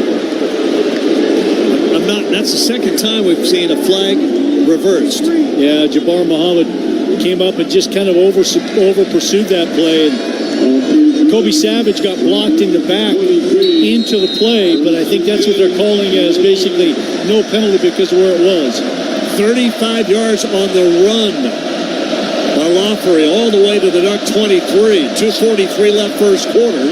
14-0 Oregon. Illinois trying to go back to some bread and butter play here. Going to send Bryant and Franklin way out to the right. In the backfield, Valentine now gets the handoff and he gets stuck. Going to get a yard, maybe 2, just short of the 20. Tatum Tuioti, the first Duck there. Keonwar Hudson helping him out. Pick up almost 3. Call it 2nd and 7. Lafferty back in the game. Just short of the 20-yard line. And out to the left, Franklin. Bryant goes right with Dixon. 2 wideouts right, 1 left. Altmaier at 2nd and 7. Snap, straight drop to throw. Swings it left, too high. Too wide for Zachary Franklin, the 6'1", 190-pound senior, transfer from Mississippi before that UTSA. Second leading receiver on the team, but it's a poorly thrown ball. Yeah, it's exactly what it was. He was open for a short game or a decent game. Wouldn't have been a first down, but just a poorly thrown ball. 3rd down and 7 now. Just short of the 20-yard line. In the backfield, Jordan Anderson, the big body back. Snapping back to throw. Altmaier pressure. Runs away from it. Now we'll throw it downfield. Incomplete, out of bounds. And he was getting pressured. Ducks were all over it. And Brendan Johnson is also there. That's just great pressure by Oregon's defense. He was able to drift out of the pocket to his left. Didn't throw a very good ball there, and frankly, Oregon had great coverage anyway, so it's probably good that he didn't try to throw that into coverage. David Milano, longest field goal 50. This one will be from 38, so well within his range. David Milano, 12 of 15. Snap, placement, kick on the way up. Plenty long enough, and he nailed it. So Illinois will get the goose egg off the board. And with 1:34 remaining here in this first quarter, it's 14-3. Oregon will get the ball back. Duck football brought to you by Sirius XM. Gets you closer to the game without nobody than Sirius XM and Big Ten Radio. Tune in for news, talk, and analysis from the offseason to the regular season and then into the postseason. We got your team covered anywhere you go. Get a free trial at SiriusXM.com/Big Ten Radio 2024. Well, the Ducks had the opportunity to extend that drive and just a little bit of a missed block. Otherwise, Oregon's rolling. But defense tightens up after a big run, gives up only 3. Yeah, it would have been nice to turn that interception into points. Oregon had a chance to maybe drive that down the field, but weren't able to get anything out of it. So what's Illinois do? Try to drive somebody. They take it 6 plays, 46 yards in 2 minutes. Milano, the 38-yard field goal. And Illinois has closed at least here in the first quarter with 1:34 remaining. Oregon 14, Illinois 3. Kickoff coming. Whittington. This one might go out of bounds. It did. So it'll come out to the 35-yard line. I'm not sure that Ethan Bachowski Free kick out of bounds. wanted to do that. That's his second kickoff out of bounds. He's been good this year. Of 39 kicks, 28 of them have been touchbacks. Only one out of bounds. And that's another one. And a lot of kickers try to angle that ball to that left-hand side of the field to give the defense or the coverage team a chance to pin anybody there if they decide to run it back. Yeah, sometimes, Jerry, it's tough to be able to judge whether they're trying to trap them there or it's just a miss hit, because a right-footed soccer-style kicker tends to hook it to the left always when they try to overkick it. Whittington in the backfield. Here's Gabriel. A little screen. It's Tez who gets it. He's off to the races. 40, 50, and out of bounds at the 45. I said because I thought that was going to get picked off. I did too. Dusty Hare down the sideline. Toyota sideline, Mike. You thought it might have been picked, Jorgie, and I did too, but Tess Johnson with a one-handed spinning catch on the sideline. Back to throw. Gabriel. Time. Steps up. Pressured. Trying to run away with it. Go down. Two players from Illinois had him trapped. One of those guys was on the outside, coming from one side. Trying to find out who that was. He's not listed on the depth chart. Probably Gabe Yakus. It was. Yep.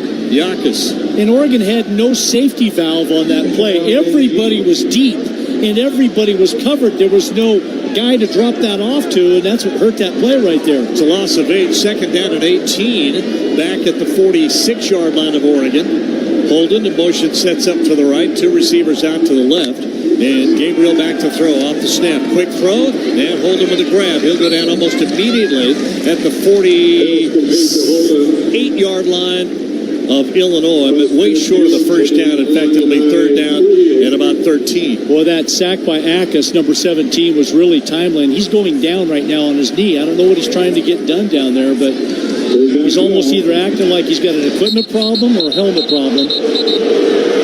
But if you have a helmet problem, then you got to get off the field. Yeah. What they're trying to do is get some sort of attention out there, and I guess that's what they're going to get. He's going to have to come off for a play. But that sack by Akas was really timely because Oregon had him on their heels, and then an 8-yard loss brings up second and 18. And if it's just an equipment issue, he can stay in. But if they consider it looking at an injury, he will have to come out. It's not a timeout, so Oregon will have to come out. Well, he sat down. I'm assuming when you sit down, you give yourself up for the play like it's an injury. Yeah, and he did come out of the game. He is out of the game. Alec Bryant is back up from Virginia Tech. Is in place of Akas. So third down, 13. As the quarter comes to an end. Hurry up and wait. That's what we're going to do right now. First quarter out of the way. Bright sunshine, a yellow out here at Autzen Stadium. Oregon 14, Illinois 3. Second quarter action coming up from our Country Financial broadcast booth on the Oregon Sports Network from Learfield. You took the first step and quit smoking, but even former smokers may still be at risk for lung cancer. That's why SaveByTheScan.org wants you to know about a new low-dose CT scan that can detect lung cancer early. It takes only 60 seconds and could save your life. You took the first step, now take the next. Visit SaveByTheScan.org for a simple quiz to see if you're eligible and talk to your doctor about screening. SaveByTheScan.org is brought to you by the American Lung Association's Lung Force Initiative and the Ad Council.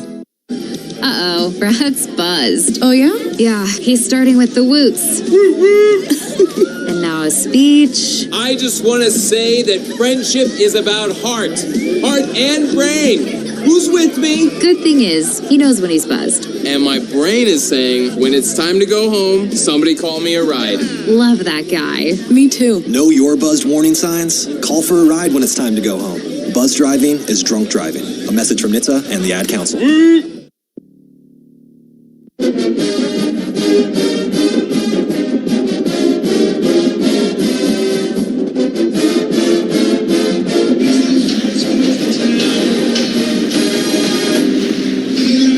Yeah, this defense has been getting better and better week by week, and even in that Ohio State game, to hold a team that's been scored 46 points a game to just 31, it was an impressive effort, and then they follow it up with a shutout last week. They are firing on all cylinders. Tez comes out to the left on 3rd down and 12 from the 48-yard line of Illinois. Right hash. 3 receivers out to the left. That's Holden alone, I believe, to the right. Tez in motion. No, that's Whittington back to the formation. It sets up beside Gabriel. And we're going to get a false start. Trayshawn Holden. Offense number 1, 5-yard penalty. Moved 3rd down. Well before the snap. So it went from 3rd and 13 to 17 now. Yeah, just made a bad situation worse. Ball back at the Oregon 47-yard line. 3rd and 12 to 3rd and 17. 3 receivers to the right now. They changed the formation. 1 alone to the left. Snap back to throw. Quick screen over, and Sadiq upfield across the 40. Close to a first down. Did he get there? Boy, they're going to mark the ball just, I think, short. But I think it's go time here. Screen to Sadiq to the right side. Quick first step. Nice block by Holden on the outside that allowed Sadiq to get up the field. And they'll go for it on 4th down at about a half a yard, maybe a yard. Zach Grace will come in, so this is that power formation. Zach Grace at the fullback. Janoris Wilson, an extra lineman for Oregon. Turn back and play action to throw. Throw it out. Herbert, catch inside the 25 and out of bounds. All the way to the 20. Make that the 18-yard line. How about that play? Well, I tell you, a lot of people weren't ready for that, including Illinois. That ball right on the money to Herbert out there in the flat, wide open. I'm thinking run. That's what you're going to do. And instead, what does Oregon do? Throw it. That's what makes them so good offensively. Unpredictable at any time. Holden to the boundary right side of the field. Tez and Stewart come way out left. Whittington, the lone back, and the pistol lined up right behind Dylan Gabriel from the Illinois 18. First down. Snap. Turn, hand it to Whittington. Up the middle, trying to find a little something. Pyle will push him inside the 15 to about the 13-yard line. Good, hard first down run. And it'll be 2nd down and short. Just underway, 2nd quarter, 14-3. Oregon with a lead here at Autzen Stadium. Full house, student section, full. Standing room only around the edges. Every seat taken. 3 receivers come out to the left. Inside receivers, tight end, Sadiq. He's in between. Whittington is way outside to the right. Now he moves back inside. It's a direct snap going left. And Dylan Gabriel's going to get through a couple of tacklers inside the 10. So an empty backfield right to Gabriel. Almost looks like a wildcat. He just takes a snap and runs. Yeah, and it looked like Illinois had responded to it pretty well, but a nice move by Dylan Gabriel to make the inside linebacker miss and get up the field for the first down. 1st and goal inside the 10 at the 7-yard line. Yeah, Rosiak had a shot at him and just missed him. Whittington behind Gabriel. The snap and keeps going to go left and will score. Jumps into the end zone. Dylan Gabriel can hand it off. He reads the D, pulls it out, and jumps into the end zone going left. Well-designed play, and Illinois just not prepared to defend it, number 1. But number 2, and most importantly, Dylan Gabriel, the right read, pull it back out, and score the touchdown.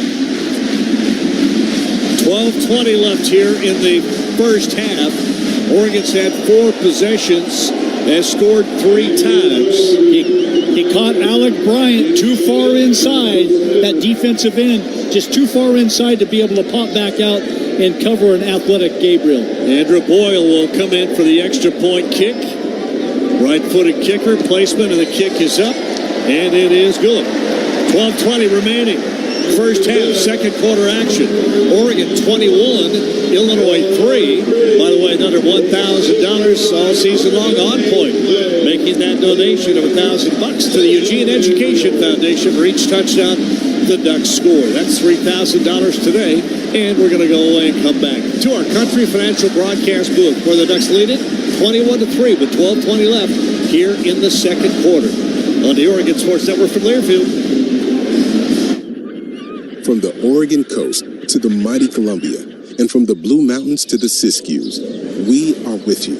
Whether your work takes you to the field, the forest, the factory floor, or the home office, no matter what you do, SAFE is with you, helping injured workers get back to work and helping to prevent future injuries by making each workplace safer and healthier. SAFE, workers' comp that really works. Learn more at SAIF.com. A chip is just a chip without hell of a good dip. If you're looking for a never-miss flavor that you'll never stop craving for game day, French onion is your guy. Real deal ingredients, ridiculously smooth and creamy texture, and off-the-charts crave-worthy flavor that makes any dip, dunk, or bite come alive. It's hell of a creamy, hell of a delicious, hell of a good dip. Official sponsor of the Hell of a Good Tailgate Tour. Ducks. Opportunity. Fighting Illini. Coach Lanning talks about it all the time. This is the next opportunity. From the Country Financial broadcast booth alongside Mike Jorgensen, here's the voice of the Ducks, Jerry Allen. Welcome back to Autzen Stadium, honoring track and field. For a lot of people back here for this homecoming weekend, Parents Weekend. It's really thrilling to see all the athletes. By the way, the name Timmy Chang. Remember Timmy Chang, quarterback, Hawaii? He was the number 2 passer in NCAA history. He's number 3 now. Oh, is he? Wow. With 160 passing yards today, Dylan Gabriel has passed Timmy Chang for number 2 in NCAA history. Right now, 17,105 passing yards. Well, maybe one day Dylan Gabriel will be a head coach because that's what Timmy Chang is right now in Hawaii, that's right. Which is interesting, too. So, well, let me get you the Toyota Drive summary. 8 plays, 65 yards for Oregon in 4:14. Dylan Gabriel, 7-yard touchdown run. This year, 5th touchdown run to go with 17 touchdown passes. So, pretty good stats. And the extra point by Boyle. Oregon leads Illinois 21-3, 12:20 left here in the first half. And keep in mind, 3rd and 17, got 16 yards on 3rd down. And Dusty, on 4th and 1, you throw it. You throw it to Patrick Herbert, and he delivered a blow on the sideline, and everybody went inside, and they released a receiver up the seam, and there was Patrick Herbert sitting all by himself out there in the flat. An easy little throw for Dylan Gabriel.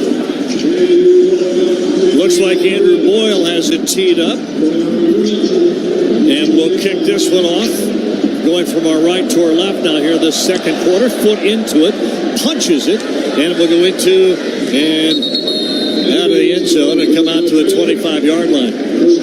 Duck football is sponsored by OCCU. Duck fans get more for the things they care about with remarkable checking and the Duck debit card. More for the game, more for gear, more for a bright future. Learn more at myoccu.org/getducksdebit. Well, so far, Luke Altmaier has not probably relaxed as much as he's used to relaxing in a football game. Comes in with one thrown interception. Already has one here in the first half, and he has been pressured. One receiver out to the left, back to throw. Looking right. Little throw to Valentine, the running back out of the backfield. He is crunched. At the 30-yard line, Moss and Johnson both got to him at the same time. That's like a sandwich. That's a hurt sandwich, too.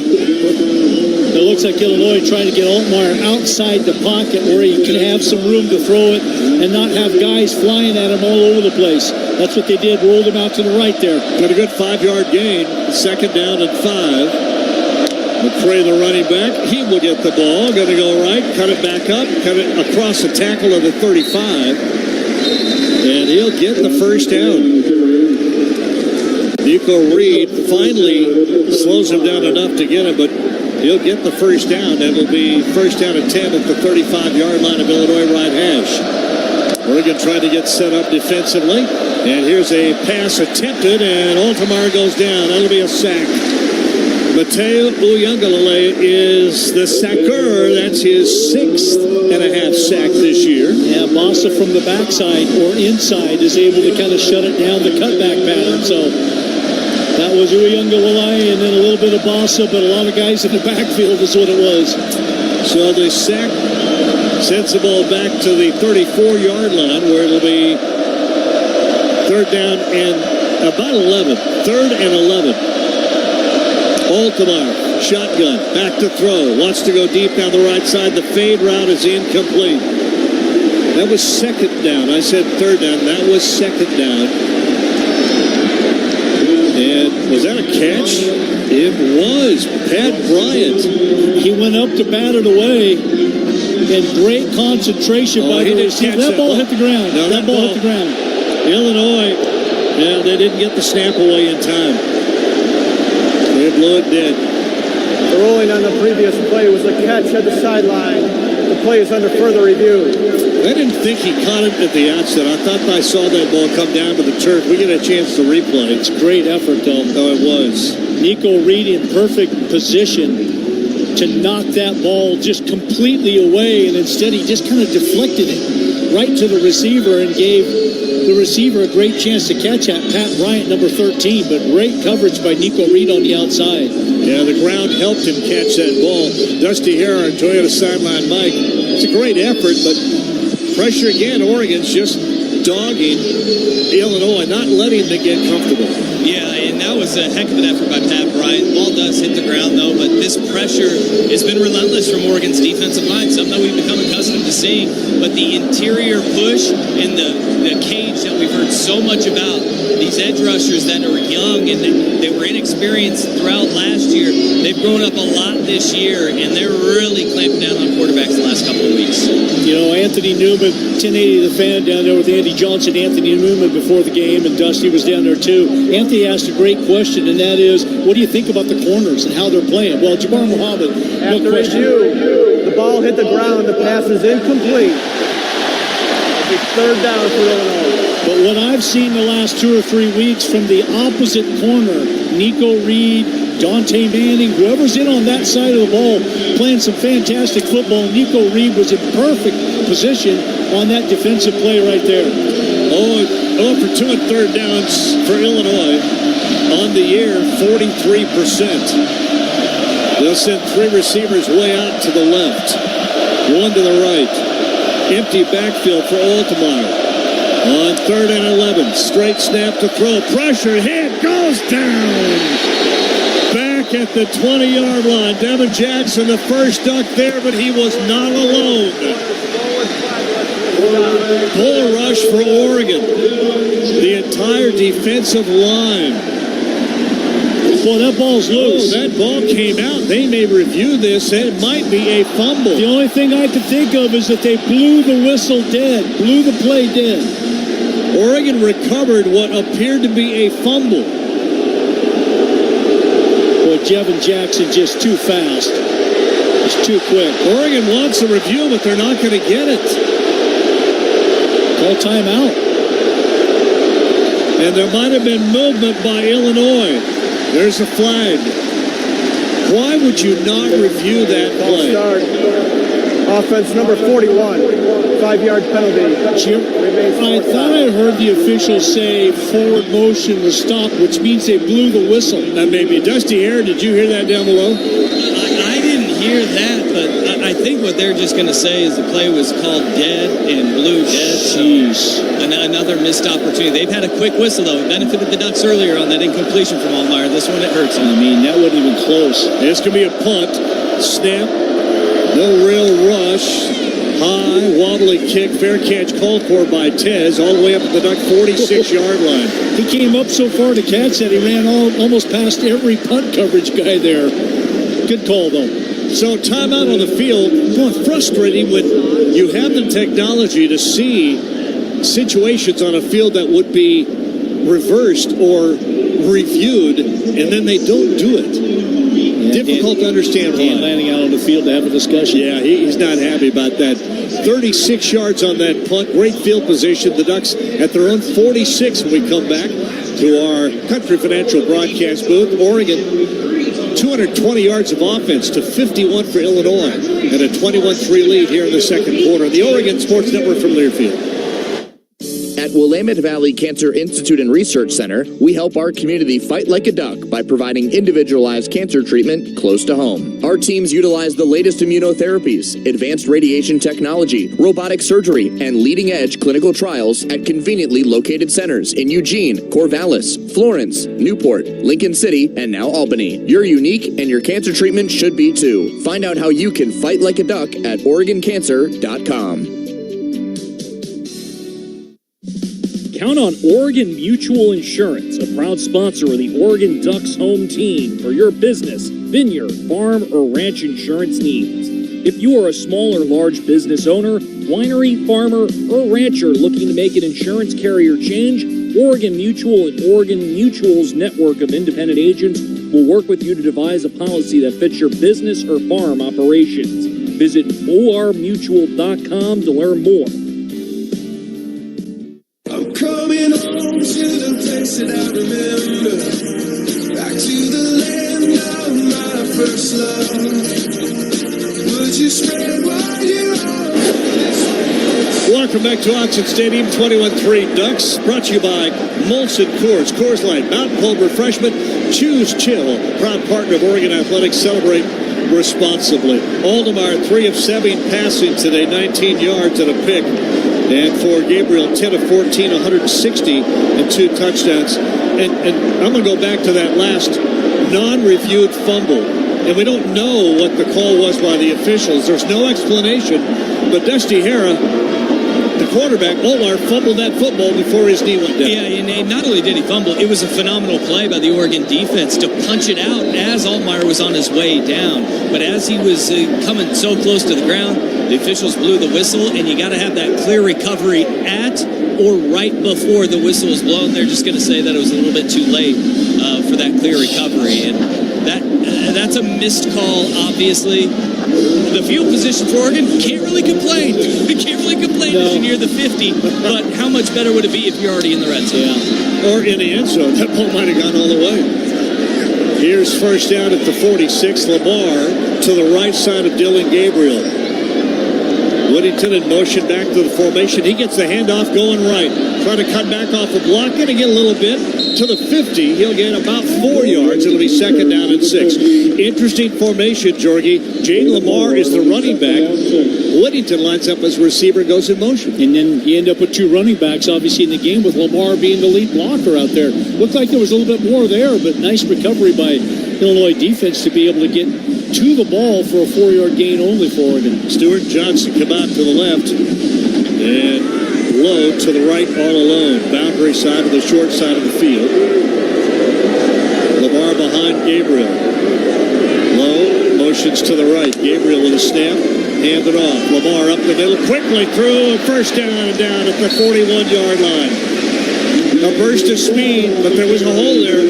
Nice block by the Oregon offensive line on that right side. Nice little gap there for Lamar, who's very quick. And he shot through that hole real quickly to get out the backside of it for the good gain. Because it opens and shuts pretty quick. You got to be through it, and that's what Lamar was. Lowe comes along to the left, Tez and Stewart go right. First down at the 42 of Illinois. Gabriel. Lowe in motion back to the formation. Now across it to the right. And back to throw off little play action. Gabriel. Time. Left side. Got him Stewart. Sliding grab at the 23. First down. Sliding grab going down at the 23. Yeah, too bad he couldn't have kept his feet on that with the ball thrown a little bit higher where you can catch and run, because he had some room between he and the defensive back that was chasing him. 19 yards on the pass play. Sadiq's going to go right with Lowe. Herbert, the H-back inside. 2 receivers come left. Empty backfield for Gabriel. To Trayshawn Holden. And now Lamar, who goes back to join Gabriel to his left. All receivers in tight now on first down. The snap. Here's the end around. Holden's going right with a couple of blocks. Cut it outside and gets tackled for a 2-yard gain. Had a couple of blockers. This round actually defended pretty well by Illinois. It was. and he wanted to cut that ball back up inside, and then all of a sudden it looked like it was open to the outside. But it's because Illinois ran outside to force him to have to cut it back, and then they recovered well when he cut it back outside. Yeah, Caleb Patterson did a good job of staying where he needed to be. 2nd down and 9. Here's the give to Lamar again up the middle, gets hit across the 20. We'll go inside to about the 18, and we'll bring up 3rd down, and an Illinois helmet comes off. Number 7 of Illinois lost his helmet on the play, must leave the game It'll for be 1 Matthew down. Bailey. Safety will have to come out of the game for a play, but 3rd down and 5. 3rd down 5. Ball just inside the 19 at about the 18-yard line. They need to get it to the 13. Whittington beside Gabriel. Illinois just taking their time with substitutions. They are really working that play clock, but plenty of time for Gabriel. Purposely. Yep. Here's the handoff. There's Whittington up the middle. Buster 5, 3, 2. Lowers his head into the end zone. Whittington will not be denied. Get out of my way. Get out of my way. Touchdown, Oregon. Noah Whittington. Slobber knocker, baby. Just run over it. Get in my way, and I'm going to tank you. And that's what Noah Whittington did. He ran over Miles Scott, Dusty Hera. That was a hurt put on by Whittington. The guys, I was standing at the 17-yard line, and I heard that thing right at the goal line. Noah Whittington lowering his shoulder and delivering a blow. What a run by Noah. Sampington for the point after the kick up, and the point after is good. 6:09 remaining, first half. Another $1,000 from On Point Touchdowns for Teachers, the Eugene Education Foundation. And Oregon will take the timeout to set up the kickoff, and we'll take the timeout to go away. 28-3, Oregon offense putting on a show. Here in our Country Financial broadcast booth, a beautiful day for football on the Oregon Sports Network from Learfield. Substance use disorder and addiction is so isolating. And so, as a Black woman in recovery, hope must be loud. It grows louder when you ask for help and you're vulnerable. It is the thread that lets you know that no matter what happens, you will be okay. When we learn the power of hope, recovery is possible. Find out how at startwithhope.com. Brought to you by the National Council for Mental Wellbeing, Shatterproof, and the Ad Council. Put your phone on D&D. That means that do not disturb when you're driving. And when you're going from point A to B, I need you to stay safe, please, so always sing with me. So put your phone on D&D. That means that do not disturb when you're driving. And when you're going from point A to B, I need you to stay safe, please, so always remember this beat. Don't drive distracted. A message brought to you by the National Highway Traffic Safety Administration, Project Yellow Light, and the Ad Council.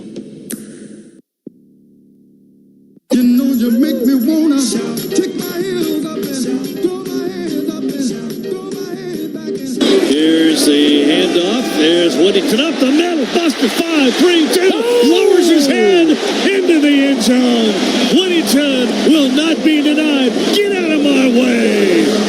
Get out of my way. Touchdown, Oregon. Noah Whittington. Slobber knocker, baby. Just run over it. Get in my way, and I'm going to tank you. And that's what Noah Whittington did. Slobber knocker, baby. Jorge, that's the greatest. And that's a word that goes back a ways in college football. Oh, it's been around. Physical football. Yeah.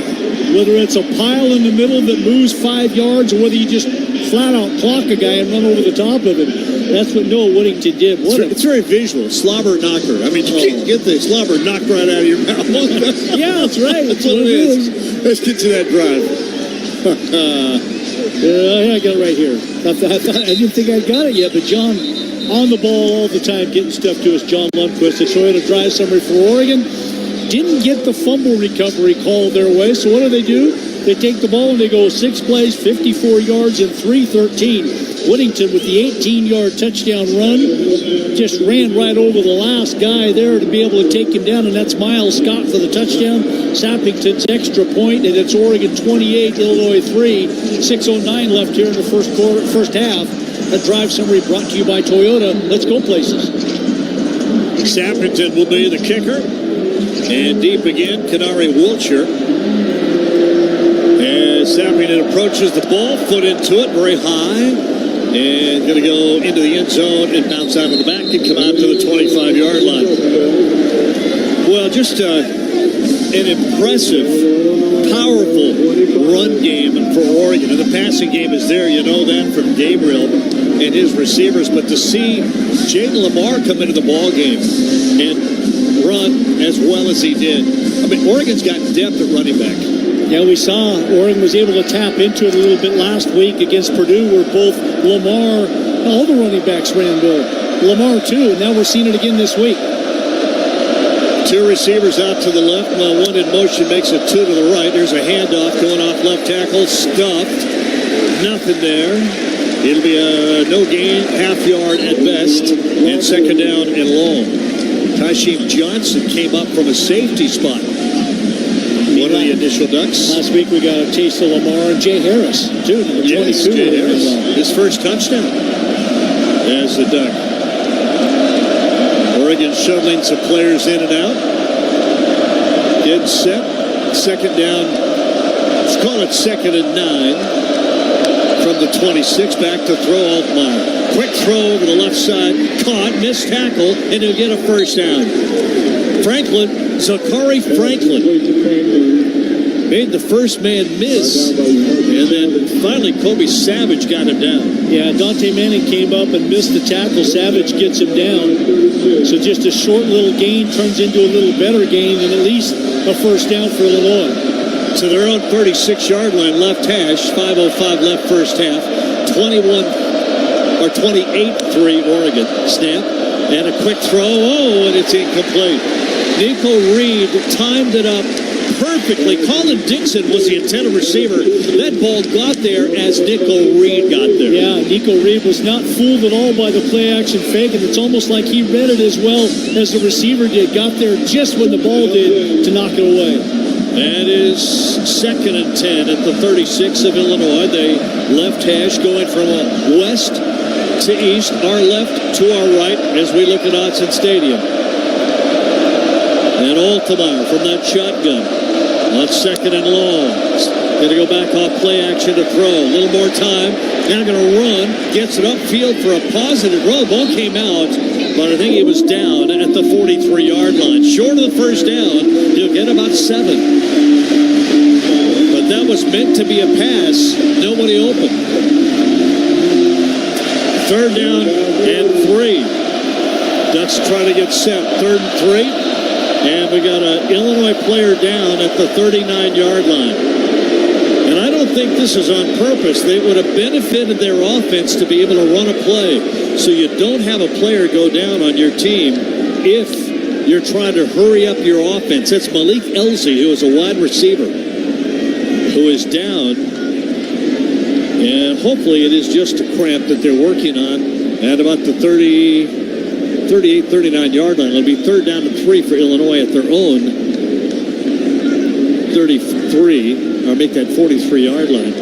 28-3, Oregon with the lead. Dusty Harrop. Yeah, they're going to help him off the field. That may be more than a cramp, too. Yeah, that's a tough. That's a fumble again, by the way. If they review that play, and I know he got back on it, but that's a fumble again. Yeah, and right now, I mean, they potentially could, but this Oregon defense playing really well and bending and not breaking on that play. Kobe Savage with a great recovery. There was a wide receiver streaking right down the field, but the Tyshim Johnson pick in the middle of the field, it got Altmaier a little gun-shy about taking that shot deep, and Kobe Savage would have been in a position to make a play on the ball had he thrown it. Boy, Illinois does not want to give this ball back to Oregon. 3rd down and 3 from their own 43. Altmaier, 3rd and 3. Snap, handed off, going outside, first down run, out of bounds, inside Oregon territory, about the 46-yard line. It's Hank Beatty. Hank Beatty, a wide receiver, lined up to the right, came in motion to the left, almost a little fly sweep. was able to get outside quickly, was able to flank Oregon's defense. First down at the Duck 47. Here's a quick handoff in, a flea flicker. Setting up the flea flicker, not there. Going to throw that ball out and away. Oregon was not fooled by the flea flicker. Luke Altamar had two receivers and both were blanketed. So it'll be second down and 10 at the Duck 46. 3:59 on the incomplete pass stops the clock. Ducks up 28-3. And from the shotgun, everybody in tight for the Fighting Illini. Two receivers each way, but against the formation. Turn, hand it off. Up the middle, hit, fights forward for a couple. He'll go to the 43 before Bryce Betcher will get a hold of him. Betcher holding on for dear life at the bottom of the pile. He bounced off to somebody at the line of scrimmage. Yeah, he just got a hold of those legs and wouldn't let go. Yeah, McCray, 235-pound tailback. That's what you do when you get a hold. You just hold on. So third down at 7 to Duck 43. Altar shotgun. Pitch it going right. Not going to happen. Down at the 50. Make that the 45-yard line. Nico Reed read it and got upfield quickly. He went between two or three offensive players who just missed him altogether, and it's because of his quickness. Knifes right between them to make that play. Illinois had a couple of blockers out there, but they're just not quick enough to be able to block Nico Reed. He gets through and makes a great open field tackle. Well, he juked Tyler Arkin, who was the tight end, who was one of those blockers. He just kind of juked left and then went around him to the right, almost like a running back. Punt coming up. Line of scrimmage, the Duck 44. Taz stands at his 10-yard line. Let's see where Robertson can put this ball. Snap. And boots it very high. Not very deep at all. Tez calls fair catch. And got it. Yeah, kind of bobbled a little bit. Fell forward at the 11-yard line. He had one of his own blockers right in his chops. So 46 yards on the punt. And Oregon will have 2 minutes, 32 seconds, and 2 timeouts to try to get it upfield, leading 28-3 here in the second quarter. Indiana with a big win today over Washington. They are still undefeated in Big Ten play. Oregon and Penn State, the other two. Penn State's got a big game coming up. Yeah, Oregon got to be a little bit conservative here at your own 11-yard line. The 11-yard line, first down. Gabriel. 2 wideouts out to his left. Low motions back to the formation. James gets the ball going right. Straight arm gets by. One man now. First down run of the 21-yard line. A straight arm at about the 12 or 13-yard line. Got him by the first tackler, and then he just bowled his way. Good 9-yard gain on first down. Gives you a little bit of room to operate now. Yeah, did not get the first down. Put him down at the 20. Gabriel running with trips left. Empty backfield now as James goes in motions out to the right. See if he stays out there. And yeah, the 2-minute warning's coming up, and that's what they're waiting for. Good call, Dusty. Dusty Air, lets us know the clock's running down. So Oregon will go 2-minute warning and take a 28-3 huddle to decide what to do on 2nd and 1 at their own 20-yard line. And we'll take the timeout. By the way, BECU, a member-owned, not-for-profit credit union, they're proud to support Oregon athletics and put their members' best interests first. BECU, power in people, insured by NCAA, membership required, restrictions apply. 28-3 Oregon with a lead, back with the final 2 minutes of the first half on the Oregon Sports Network from Learfield. Wherever you are in life, once a duck, always a duck. That's OCCU. Since 1956, OCCU has helped the University of Oregon community take flight financially, like our remarkable checking and duck debit card that give Duck fans more for the things they care about, more for the game, more for gear, more for a bright future. Earn interest, show your Duck devotion, and start earning more today. Learn more at myoccu.org/getduckdebit. And we interrupt you with breaking news live from the Pepsi Wild Cherry aisle. Steve, I've never seen anything like this. The bold, refreshing, and bursting with cherry deliciousness of Pepsi Wild Cherry is, well, let's just say everyone is getting wild. There's dancing, binge watching, and this on-the-scene reporter can't wait to pop, lock, and drop it. Pepsi Wild Cherry. Go ahead. Get wild. Pepsi is proudly distributed by locally owned Bigfoot Beverages. Go Ducks, drink Pepsi. I want you to know. I said I want you to know right now. You've been good to me, baby. Welcome back to Autzen Stadium. 2 minutes on the clock, 28-3. Dusty Hare, our Toyota sideline mic. Oregon's got a lot of weapons they can choose from on this drive. They do. Usually you have 2 minutes and a lot of real estate to work with when you got 81 yards to pay dirt. With this offense and the way that they've been operating, it doesn't seem like it is much time at all. And it's with 2 timeouts, plenty of time to stop the clock. And the weapons that Oregon has been seeing downfield with Evan Stewart getting loose the last couple of games, this is a headache for defensive coordinators because Dylan Gabriel seems to be at his best when they're in that hurry-up offense. Yeah, 7 different receivers have caught a pass in this ball game. Brian Milano, who was my spotter off to my right, sees all, knows all. Hey, by the way, I want to tell the Cooley Real Estate Group, thanks for the breakfast burrito this morning. One of our network sponsors. That was pretty good. Yeah, he brought 6 up, and 5 of them were gone before he got to the booth. So I was a little selfish today. I brought up 1. Oh. Lowe goes out to the right. To the left comes Stewart. Tez inside of him. James in the backfield on 2nd and 1. It's going to be James on right side. He'll get the first down. It was close. He barely got it. I didn't think for a moment he was going to get there. He got a yard. Maybe 2. He needed a yard. The first of the half. 30-second timeout. And was that an Illinois timeout? Yes. Boy, that's an interesting call now on first down. So Illinois calls timeout with 1:54 remaining, knowing how explosive Oregon's offense is. You know, I think about that, Jerry, and I go, and again, there's probably a reason behind it that we don't understand from a coaching standpoint. That's a good reason.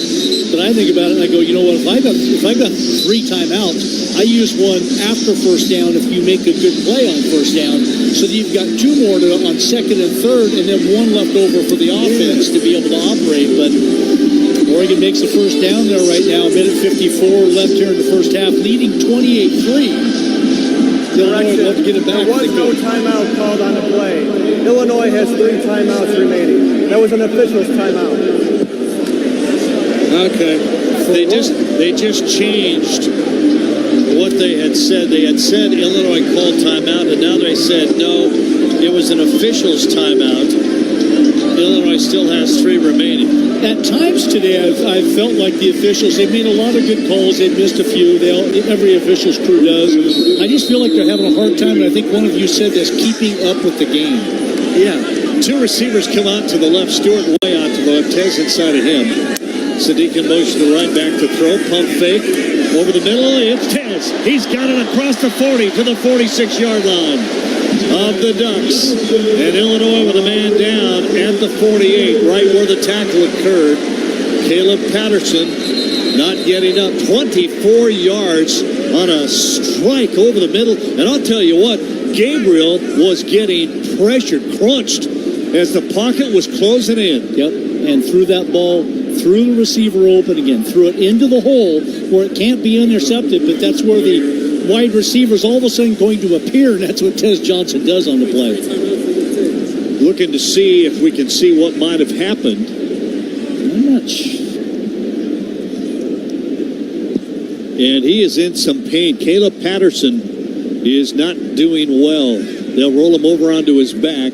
And I would imagine they'll probably be looking at potential leg injury for the young man, and we hope that it's just something simple and that he'll be able to continue to play. 1:37 remaining in the first half, a 28-3 Oregon lead. Oregon's offense has been all but spectacular so far and have 2 timeouts remaining in great field position and could make this a wide-open ball game before halftime even gets here. The Ducks are now in the Big Ten. You know that.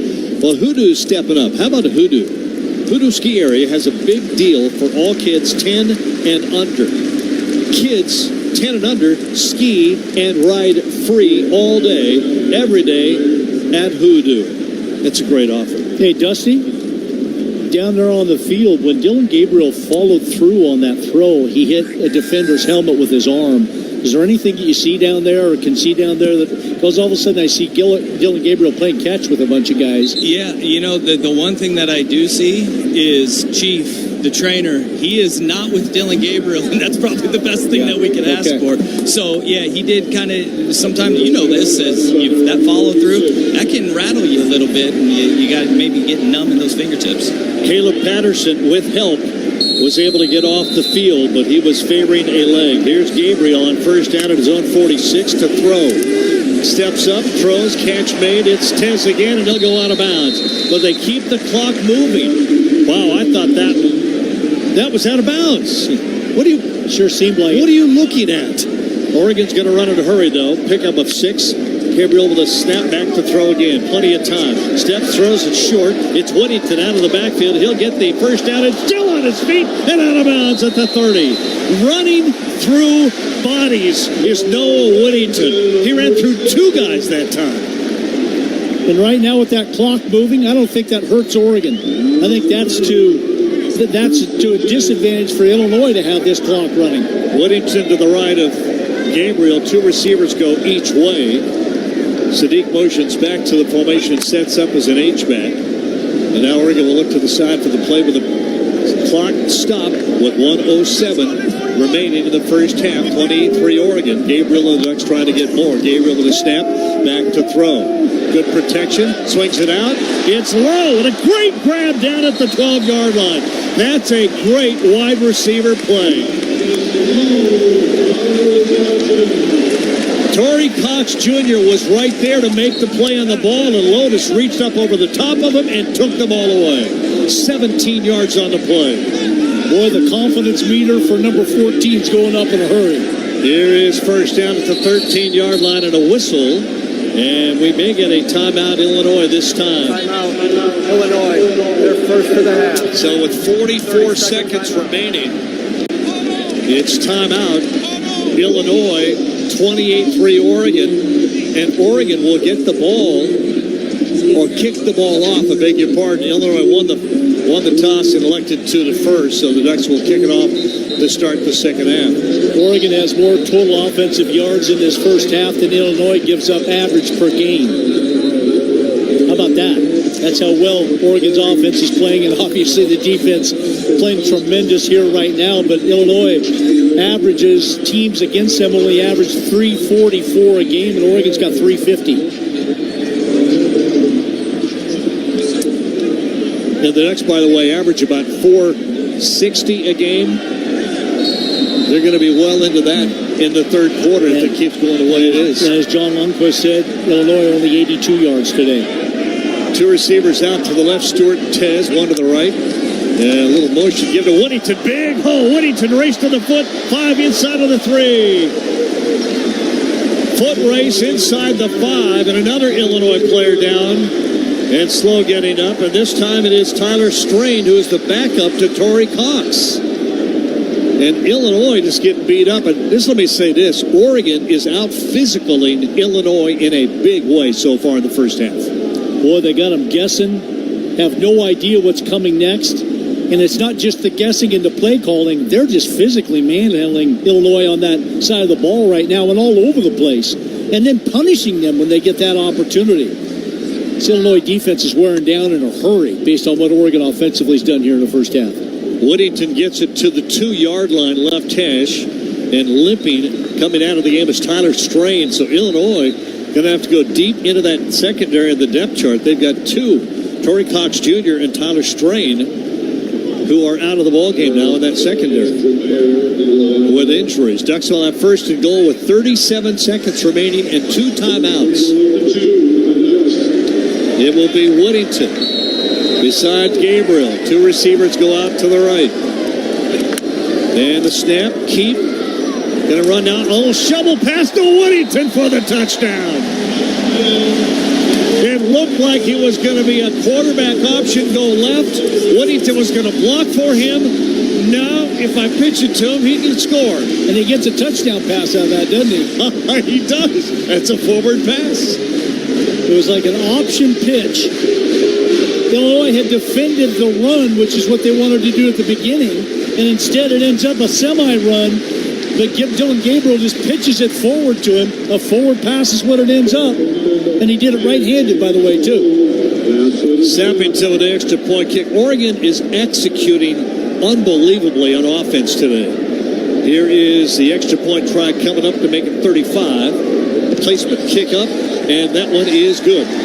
So with 29 seconds remaining, Oregon adds another $1,000. Actually, On Point does. Thank you to Oregon. Another $1,000 donation to the Eugene Education Foundation. 35 points in the first half. Illinois, defensively, has given up 18 points a game. Oregon has scored 35 in the first half. Toyota drive summary for the Oregon Ducks. What are we seeing? Oh, my gosh. Well, 89 yards in 2 minutes is what we just saw. 8 plays is what they did on a Toyota drive summary. 89 yards, 2 minutes, 3 seconds. Whittington, 2-yard touchdown run, and Sappington's extra point. Gabriel, by the way, 5 of 5 for 67 yards on that drive.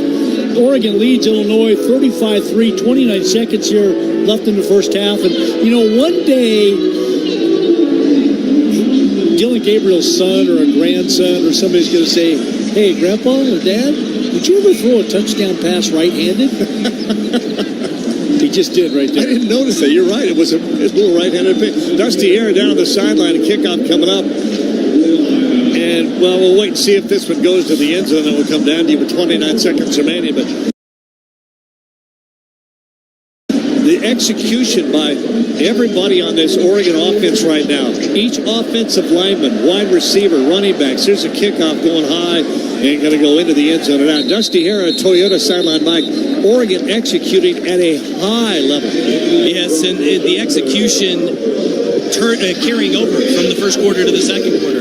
I think that has been the most impressive thing. The level of physicality, as you said, physicality seems to be the recurring theme, whether it's on the offensive side of the ball or on the defensive side of the ball. The physicality that Oregon is playing with, playing with physicality is one thing, but to execute at a high level, that's completely another when you marry those two things together. Oregon 5 touchdowns on 6 possessions. Thank you, John Lundquist. Here's first down for Altemeyer. And hand it off and just trying to find something. Again, get 4 or 5 pretty good yards on a run is Josh McCray. But not in a hurry to run offense is Illinois. And they'll probably just let this clock wind down and go in at halftime. They might run a play. But they are not really lining up with 9 seconds in the half. No, that's going to be it. They are not going to run a play. And Oregon has just put on a special first half. Gave up a field goal, but that's it. Dusty Hare looking for our head coach Stan Lanning down below. See, and let's go down to Dusty. Coach, physicality is really stood out in this first half. What has been your impression about the way your team has been playing? Yeah, we're playing well. We got to continue to play well. I mean, they've done a good job of taking away what they're doing offensively. They're not having a lot of success. We got to keep that going in the second half. You always say earn your playing time. 2 guys we've seen a lot more usage and production out of are Noah Whittington and Justice Lowe the last couple of weeks. What have those guys meant to you in this first half? Yeah, unbelievable job by both those guys. What do? They do their job. No surprise. Coach, good luck in that second half. Thank you, Dusty. Thank you, Dusty. By the way, our Toyota halftime interview brought to you by Toyota. Let's go somewhere. I know it says let's go places, but let's go somewhere. Let's go places. I was just watching that interview with Brett Bielema. It's his largest halftime deficit in his career. 35-3. And you're seeing and hearing something special from this Oregon football team. 7 games in, undefeated, trying to make it 8 as they lead at the half. 35-3. Oregon has outscored or scored 30-plus points, 7th straight game, and it's only halftime Woodington, 5 rushes, 45 yards, and a touchdown, 2 catches for 20. He's having a game. Oregon's offense is having a game. We'll take the timeout for halftime coming up. Scores, highlights from around. Get you ready for a second half of action. Take it away, Ashley Gentry, the Oregon Sports Network for Learfield. As a local community credit union founded by teachers, OnPoint is committed to supporting the students and faculty at the University of Oregon. And on game day, we're right there with you, on the field, in the bleachers, and in the classrooms. Drop by our local branch today and discover the many ways OnPoint can help support your financial well-being. OnPoint Community Credit Union. People are the point. Federally insured by NCAAF. Equal housing opportunity. Before laughs in the parking lot became beers in the stadium with new friends, someone had to bring the 6-pack of Kona Big Wave. Kona Big Wave, bring the aloha. Copyright 2023 Kona Brewing Co., St. Louis, Missouri. Enjoy responsibly. It takes hard work to be the best in the game. Planning, commitment, resilience, sweat. That's why Old Dominion Freight Line, the #1 national LTL carrier for quality, works hard to be the best in the game and is proud to support those striving to be the best in theirs.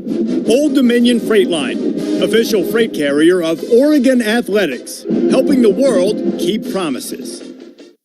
The passion, the tradition, the rivalries. Sirius XM is your destination for all things college sports, and we've got you covered. On Big Ten Radio, there is complete coverage of every school in the conference, including live games, plus 24/7 talk and analysis. So cheer along on the Sirius XM app and listen to your favorite team anywhere. And now you can get 3 months of Sirius XM free. Subscribe now. See offer details at SiriusXM.com/Big Ten Sports. Dear autumn leaves, you won't be covering roads alone this season. Take on fall in the powerful Toyota Tundra or tackle trails in a Tacoma. Head to Toyota.com for more info. Toyota, let's go places.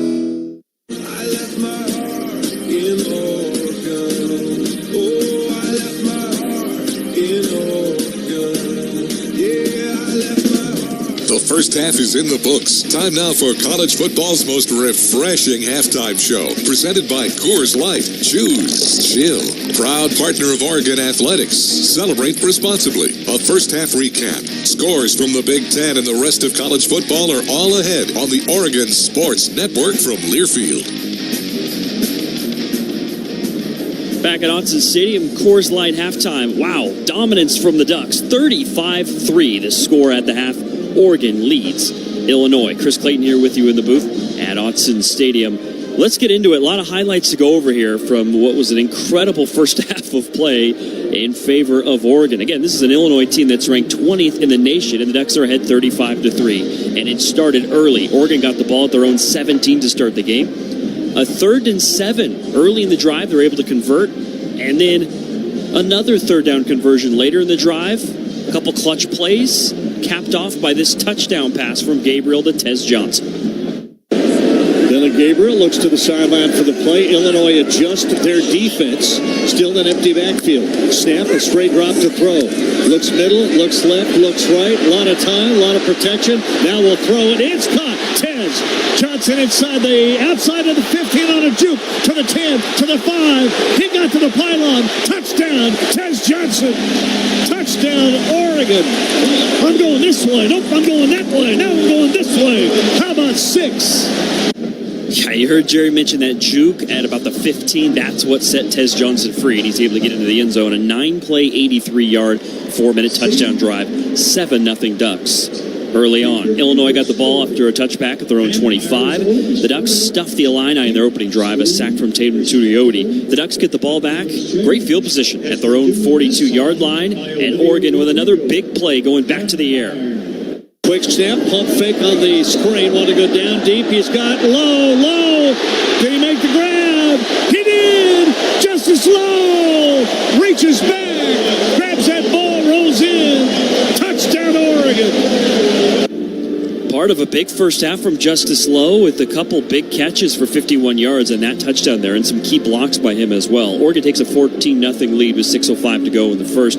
Illinois then gets the ball back at their own 25 and disaster for the Illini on a deep pass attempt. One receiver out to the right, little bunch to the left and right. Back to throw off play action.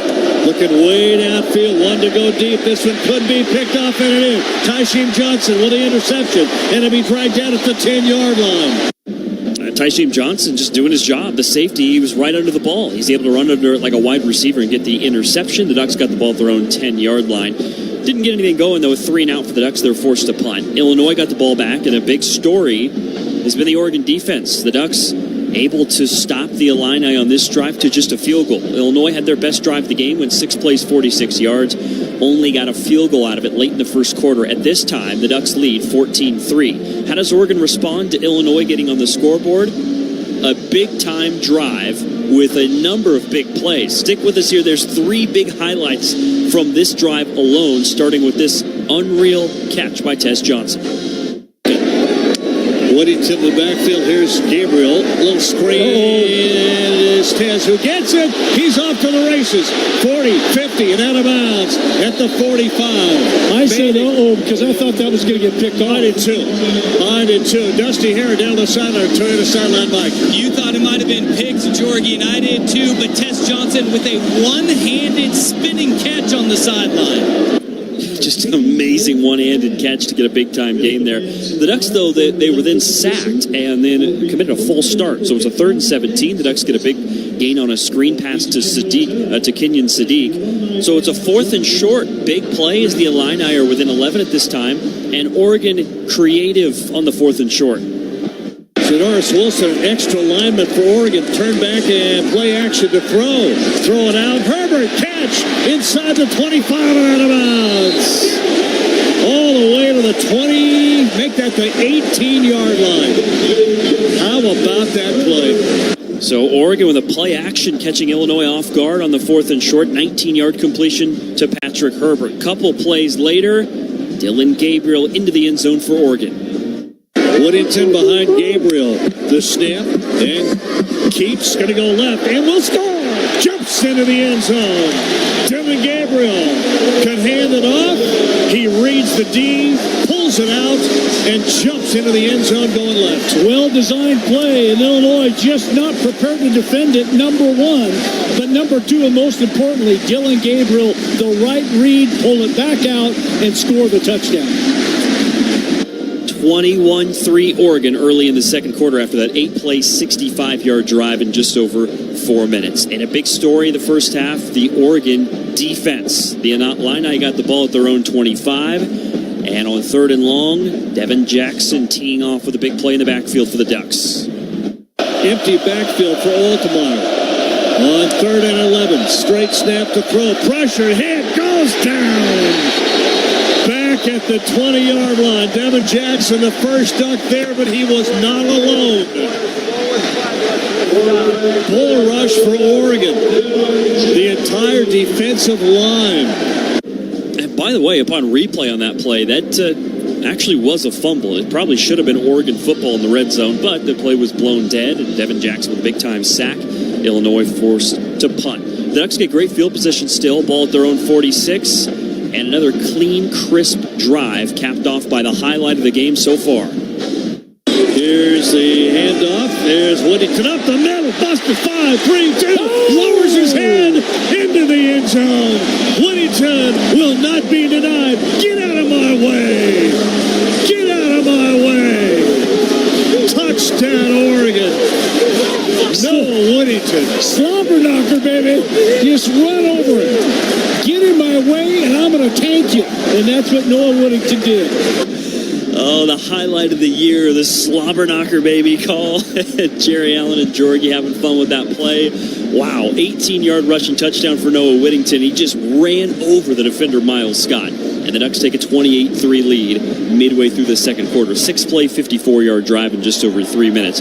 Illinois, again, struggled with the football. Got it at their own 25. They got it across midfield, but then a 3rd and 7 tackle for loss from Nico Reed forced Illinois to have to punt. So Oregon gets the ball after a strong punt at their own 11-yard line. You're thinking maybe the Ducks are content to go into half with a 28-3 lead, but they have their foot on the gas, and they march it all the way down the field and get in on this play. And the snap, keep. Gonna run now. Oh, shovel pass to Whittington for the touchdown. It looked like it was going to be a quarterback option, go left. Whittington was going to block for him. Now, if I pitch it to him, he can score. And he gets a touchdown pass out of that, doesn't he? He does. That's a forward pass. Wow. 8 plays, 89 yards in just over 2 minutes. The Ducks get a touchdown on the pass to Noah Whittington, 35-3 Ducks, and Illinois just ran one play and let the clock expire. Ducks dominance. Dylan Gabriel 3 passing touchdown, 4 total. Oregon with 363 yards. Illinois with just 89. Oregon leads 35-3. Our Coors Light halftime show continues next. Ryan Milano gets us up to date on another busy day in college football and around the Big Ten. He's got the scoreboard next on the Oregon Sports Network from Learfield. And we interrupt you with breaking news live from the Pepsi Wild Cherry Aisle. Steve, I've never seen anything like this. The bold, refreshing, and bursting with cherry deliciousness of Pepsi Wild Cherry is, well, let's just say everyone is getting wild. There's dancing, binge-watching, and this on-the-scene reporter can't wait to pop, lock, and drop it. Pepsi Wild Cherry. Go ahead. Get wild. Pepsi is proudly distributed by locally owned Bigfoot Beverages. Go Ducks, drink Pepsi. Get your home turf ready to play with the game-changing performance of Steel. Enjoy big savings this fall on Steel handheld outdoor power equipment.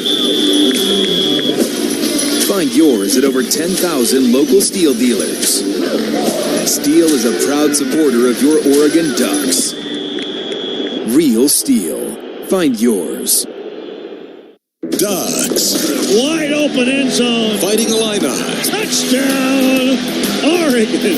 This is Oregon football from Learfield. Babes, what are you doing? What? I'm just mowing the lawn. No, it's blazing hot and dry out here. Don't you remember? Smokey Bear says. Avoid using power equipment when it's windy or dry. Where'd you learn this? Oh, it's on SmokeyBear.com with many other wildfire prevention tips. Right. Thanks, honey bear. Because remember, only you can prevent wildfires. Brought to you by the USDA Forest Service, your state forester, and the Ad Council. Ma, is this how you feed a hamster? I think so. Is my homework right? I think so. Is, this milk still good? I think so. When it comes to parenting, sometimes it's okay to think you know. But when it's something as important as your child's car seat, don't just think. Know. Double check if your child is in the right seat for their age and size. It'll help protect them in a car crash. Don't just think. Know by visiting nhtsa.gov/the-right-seat. A message from NHTSA and the Ad Council.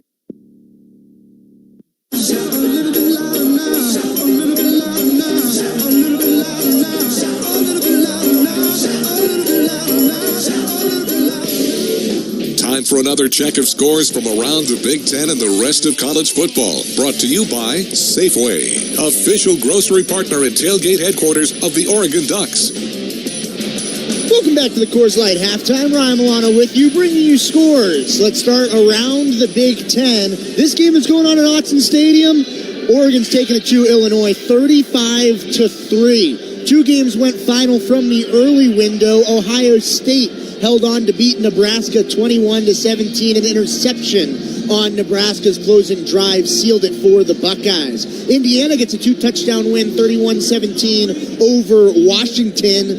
The Hoosiers of Indiana now 8-0 and 5-0 in Big Ten play. 2 more games going on around the conference. Iowa wouldn't be an Iowa Hawkeye game without a safety. It is 12-7 with Iowa in front over Northwestern at the start of the third quarter. And Minnesota up big over Maryland at halftime, 34-10, showcasing a similar first half as Oregon did here at Autzen Stadium. Now around the rest of the top 25. 3 games in action, 2 of them also top 25 matchups. Number 15, Alabama, playing host to number 21, Missouri. It is 13-0 at Bryant-Denny at the break. And number 5, Texas, on the road against Vanderbilt, are in front 21-7 in that contest. 11th ranked BYU trying to stay undefeated on the road in Orlando against UCF. A 24-10 lead for the Cougars of BYU as they trek to try to be 8-0. And a few games that went final from the early slate. Ole Miss wins 26-14 over Oklahoma, and Notre Dame takes it to the midshipmen of the Naval Academy 51-14. 35-3 the halftime score here at Autzen Stadium between number 1 Oregon and number 20 Illinois. Coming back, first half stats and the second half call when we return on the Oregon Sports Network from Learfield. College football's most refreshing halftime show has been brought to you by Coors Light. Choose chill. Proud partner of Oregon Athletics. Celebrate responsibly. This is Duck Football from Learfield. BECU. You've heard the name, seen the letters. But what does BECU stand for? Simply put, not-for-profit BECU stands for people. For charting your own path. For choosing what's right for members instead of what's profitable for someone else. Because they are the reason our credit union exists. So we do everything in our power to help them reach their financial goals. BECU. Power in people. All Pacific Northwest residents are eligible to join. Federally insured by NCUA. Coors Light presents To Chill or Not to Chill. When your friend skips your favorite song on the playlist. End the friendship. Or choose chill because that song lives rent-free in your head anyway. And you're planned ahead by bringing Coors Light to the party. And the sound of that ice-cold can cracking open was music to your ears already. Coors Light. Choose chill. Celebrate responsibly. 2024 Coors Brewing Company, Golden, Colorado. If the last few years have taught us anything, it's that human connection means the world. By connecting with one another, we know we're not alone. By connecting, we feel what others feel. We breathe better, laugh easier, and feel healthier. At Regents, connection is at the heart of everything we do. It inspires our commitment to our communities and to you. Here, health isn't just a you thing, it's a we thing. Regents Blue Cross Blue Shield of Oregon. Together, we health. Dear autumn leaves, you won't be covering roads alone this season. Take on fall in the powerful Toyota Tundra or tackle trails in a Tacoma. Head to Toyota.com for more info. Toyota, let's go places. No matter what you do or where you do it in Oregon, SAFE is with you, helping injured workers return to work and preventing future injuries. SAFE, workers' comp that really works. Learn more at SAIF.com.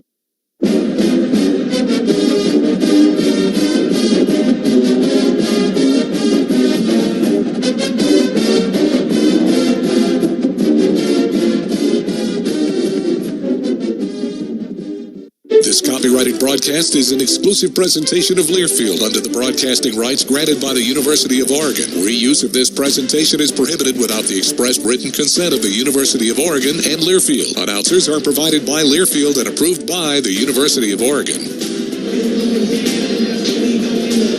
Wrapping up the Coors Light halftime show. Thanks to Ryan Milano and Chris Clayton. I'm Joey Mack. Looking at some of the halftime stats, it's an impressive day for the Oregon Ducks. At least an impressive first half for the Ducks of Oregon. 363 total yards, 246 through the air, 117 on the ground. Ducks, 1 penalty for just 5 yards, 18 first downs, 5 of 7 on third down, 1 of 1 on fourth down. Oregon ran 41 plays in the first half, averaging 8.9 yards per play. Meanwhile, Illinois, just 89 total yards, 29 passing, 60 rushing, just 5 first downs, again compared to 18 for the Ducks. The Illini, 1 of 5 on third down. They ran just 25 plays, 3.6 yards per play. Oregon, outgaining the Illini, 363 to 89. Dylan Gabriel, 16 of 20. And how about Noah Whittington with a touchdown? Jordan James, 9 carries for 38 yards. It's been a good first half. Now with the call for the second half, along with Mike Jorgensen, the voice of the Ducks, Jerry Allen. Thank you, Joey Mack. Andrew Boyle will tee it up. Oregon will kick it off to start the second half from our right, kicking to our left, or east to west here at Autzen Stadium as he approaches the ball, foot into it, punches it. He's going to get to about the goal line and be caught for the fair catch and come out to the 25-yard line. So that's where Luke Altamar will begin. And it's a surprise I haven't seen Kenari Wilcher, who has 5 returns this year, not even attempt to return against this Oregon defense. Physical ball game for Oregon. They have taken the fight to Illinois, and Illinois has not been able to respond. That was in the first half. You got to play 2 halves. Here we go. Altamar will go 2 wideouts to the left, 1 to the right. In the backfield is Aiden Laffery. Snap, and he'll hand it off. Laffery's going to go up the middle and get about 4 hard yards at the 29. Coming from the side, the edge, Mateo Uyunglele with a tackle. Taishim Johnson, yeah, I saw that. Came flying up into the hole and kind of got hit by his own man. A little dinged. Second down and 6. 3 wideouts to the right for Oldmeyer on second down. Snap. Play action to throw. Quick throw. Catch made in traffic. That was a nice grab by Pat Bryant, leading receiver on this Illinois football team. And he threw that into a very tight window. Yeah, tough to come across the middle like that, knowing that you're going to probably get drilled by somebody, and he got tackled from behind and then Betcher in front. I'm not sure Brandon Johnson didn't take a lot of that hit. Here's a handoff. Lockery's going to go up the middle and get a couple of hard yards. Lockery is 5'11", 200 pounds, a sophomore. Averages 5.5 yards a carry coming in. He has not scored a touchdown for the Illini this year. Just underway, third quarter, 35-3 Oregon. Second down and 8 at the 38-yard line of Illinois. The drive started at the Illinois 25 up to the touchback into the end zone. Altmar, little group, bunch receivers to the right, one of those in motion all the way to the left. Punt fake to throw.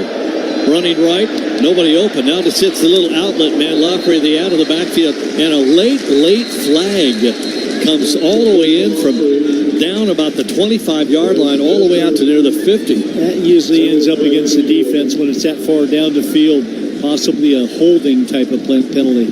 That's a guess, but that's generally where that flag is thrown. Holding. Defense number 3. 10-yard penalty. Automatic first down. Obviously, they thought that holding penalty affected the play, and it probably did affect the play for Altmaier to be able to find somebody open, but they are able to catch Brandon Johnson on that one. Well, not a whole lot there. Maybe right initially as he went by, he might have wrapped an arm around, slowed him down. Not a bad call. 48-yard line after the penalty, first down. Illinois, their own 48. Back to play action. Throw again. Altmar's going to go deep down the left-hand side. Got a man, and he makes the grab inside the 10-yard line. That is Zachary Franklin. And he beat Jabbar Muhammad. He did, and he got away with a little push-off at the end, too, to create the separation. If you're able to watch this, right about the time the ball gets down there, he pushes off, creates the separation, and then the ball arrives. Good move by the wide receiver, and he got away with it. 52 yards on the play from Luke Altamar to Franklin. Longest passing play for either one of them. Altamar from the 8-yard line to goal. Back to throw off play action. Swings it out. Incomplete. Overthrew his tight end, Carson Goda. Had him down about the 4-yard line, but he just led him too far. Well, he knew he wasn't able to throw that ball on a straight line because there's coverage underneath Tuioti. So he tries to kind of lob it over the top of him, lay it out there for his tight end to run to, just throws it a little bit too far. Second and goal from the 8, left hash mark.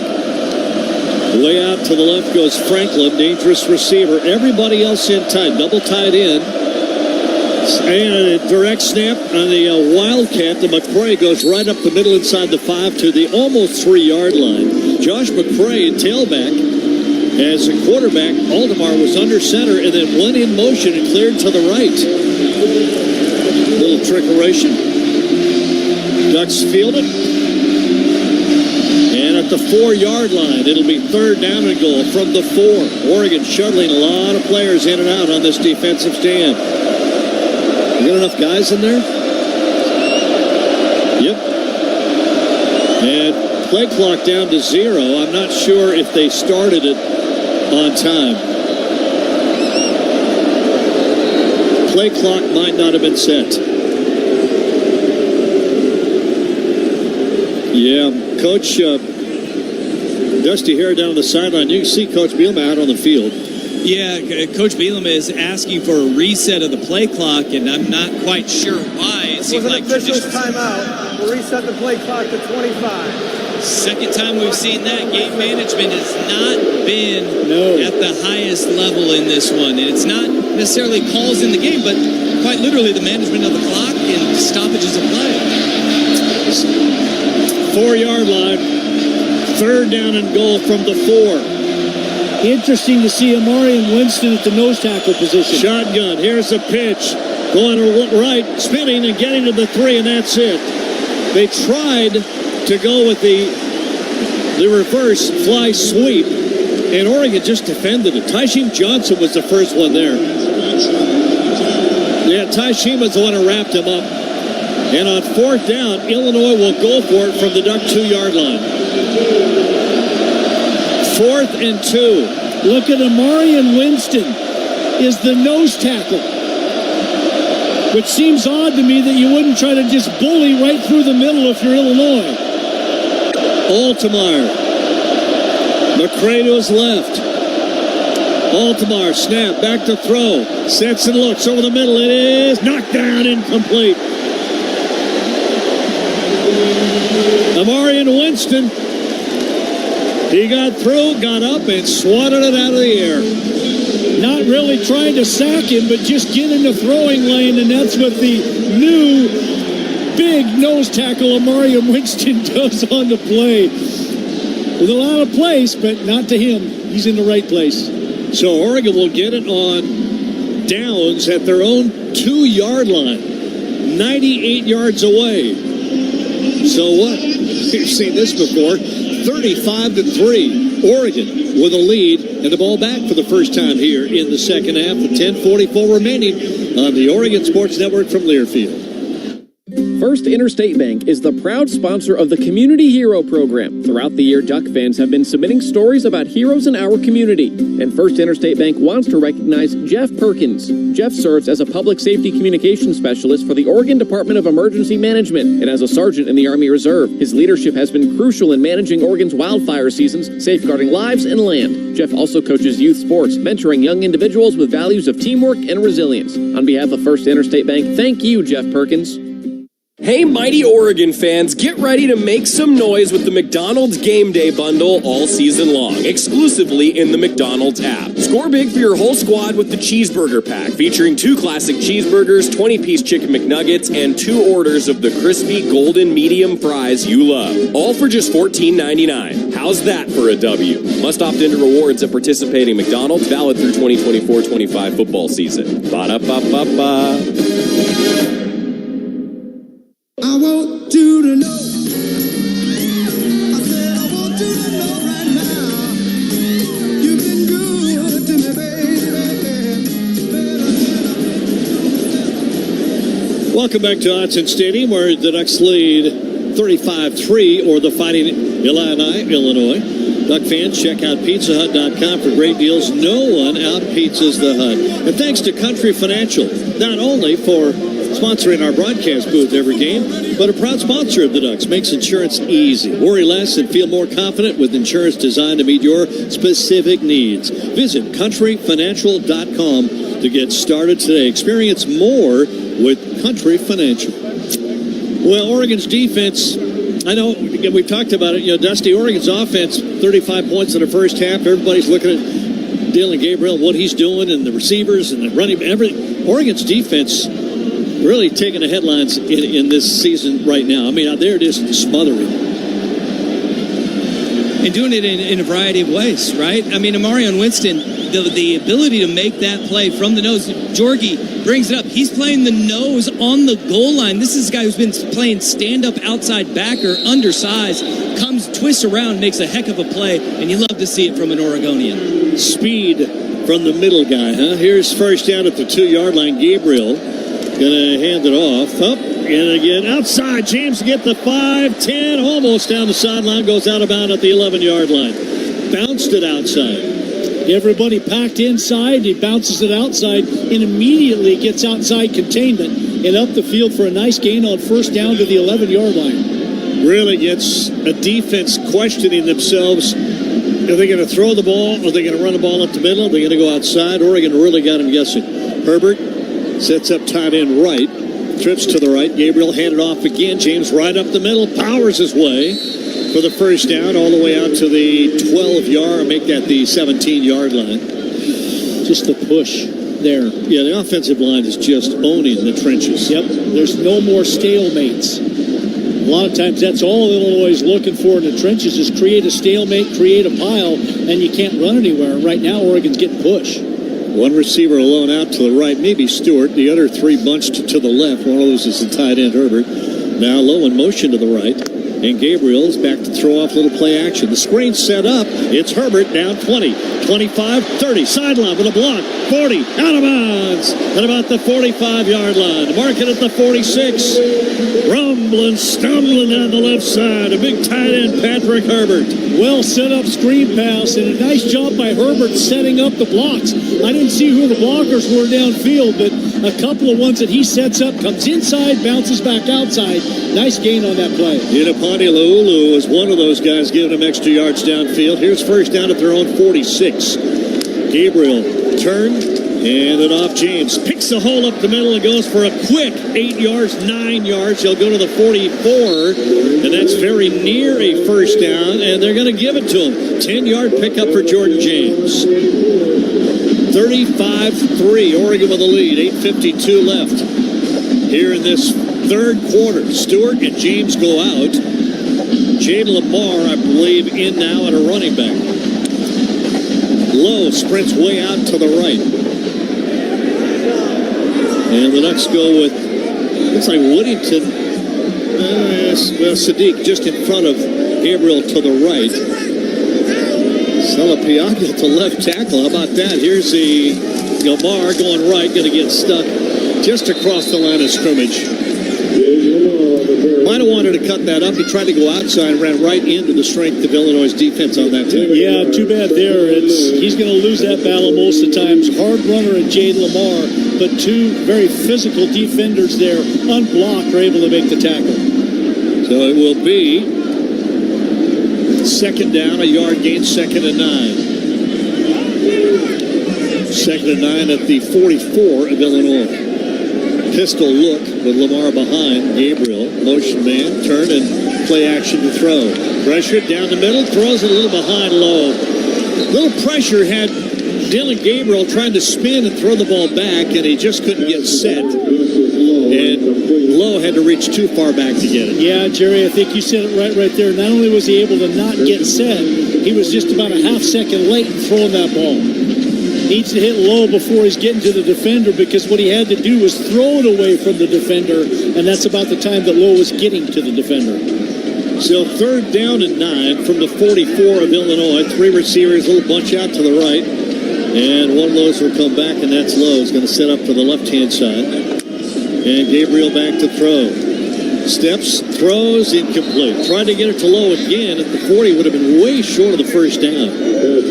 So it'll bring up fourth down, and Oregon will punt it away.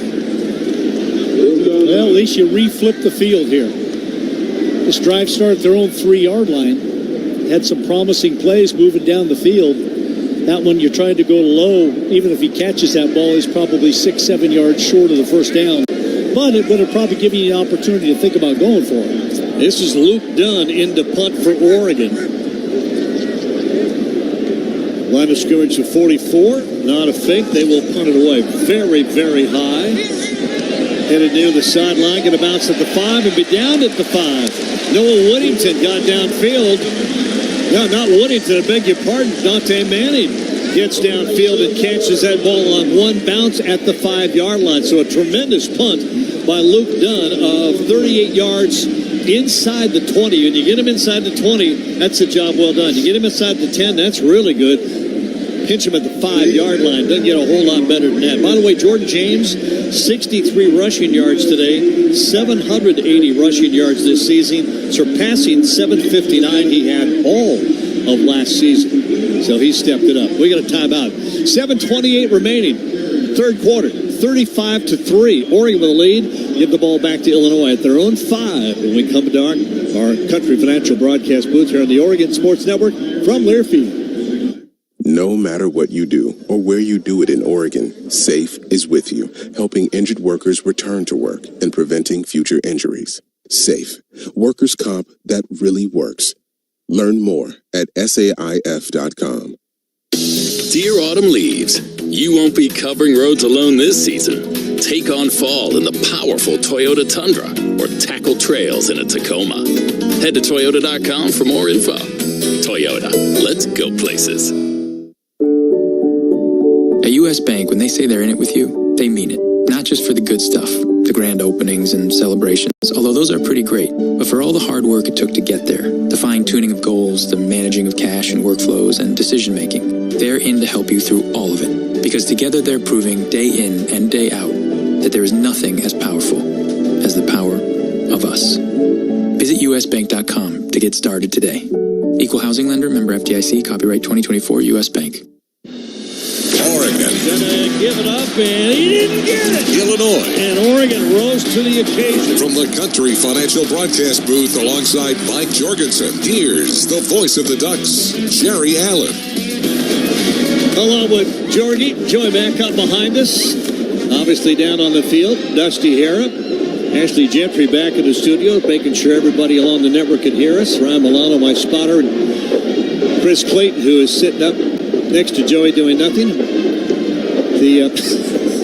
Oh, he's gone. Oh, he's out in the hallway. He missed it. I was gonna put a little ribbon on him. 35-3, Oregon with the lead. Duck football brought to you by Steel. Find your local Steel dealer at steeldealers.com. Just wondering, and it's not going to be long before we start to see some of the depth that Oregon has come in and get a chance to play some football. And it'll be interesting to see if they can do what they did last week at Purdue whenever they do get in, and that is continue the defensive pressure they've been able to put on in the first half here against Illinois. The most points that a Bielema team has been scored on in his career in the first half. It's amazing. Here's first down. Back to throw. Pump fake. Nothing open. Going to have to try to scramble, and we'll get positive a yard out of what was going to be a sack. Oh. Taishim went over and hit Mateo and said, how did you miss him? How did I miss him? They had him almost for a safety on that play. Altmaier did a good job just getting away and getting that ball back out to the 6. Second down and 9. Way out to the right. Zachary Franklin, dangerous receiver. Inside of him, Collins Dixon. Lafrey, the running back. He's a motion man to the left. Going to be a quick throw, a little screen that is not going to work. Lost yardage to Franklin. The screen set up to Zachary Franklin.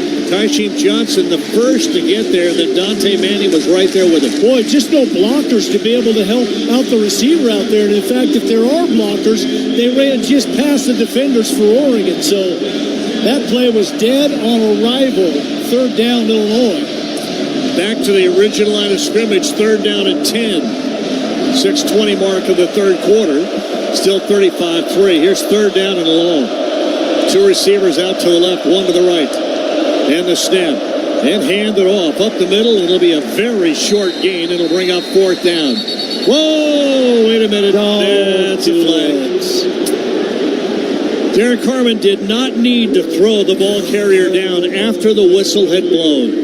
You just made another really good defensive play. Whistles have blown. You're going to get the ball back at midfield, and you do that. After the play was over, personal foul, unnecessary roughness, defense number 55, 15-yard penalty, automatic first down. It's the right call. Harmon did not need the whistle had blown. The play was over, and he really just don't need to do it. Just let go. Just let go. So Harmon goes out of the ball game. We'll think about that for a moment. At the 22-yard line, first down, new time for Altamar. Go back to throw, delay handoff on the draw play. Pretty good one. It'll get him a good 4-5 yards. All the way up to the 27-yard line. Was that Valentine? Was that Devin Jackson? Might have been Jackson on the steps.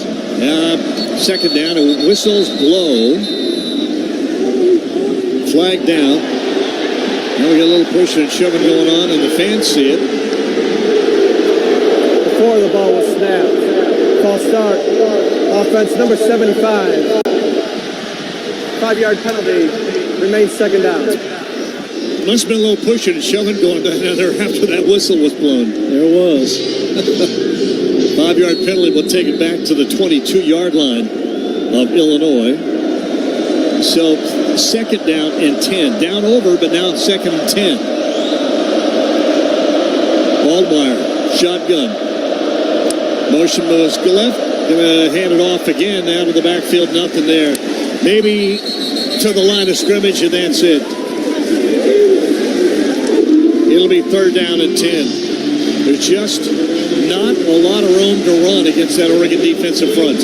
Not at all. And bringing Brandon Johnson in just to kind of goof things up.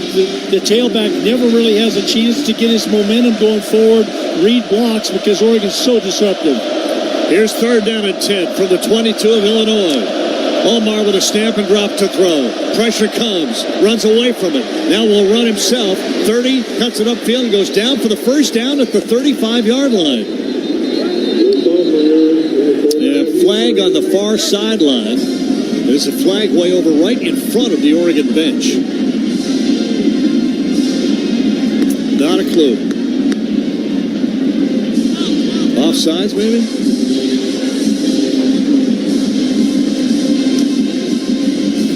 Dusty Harris says he thinks this may be a sideline warning.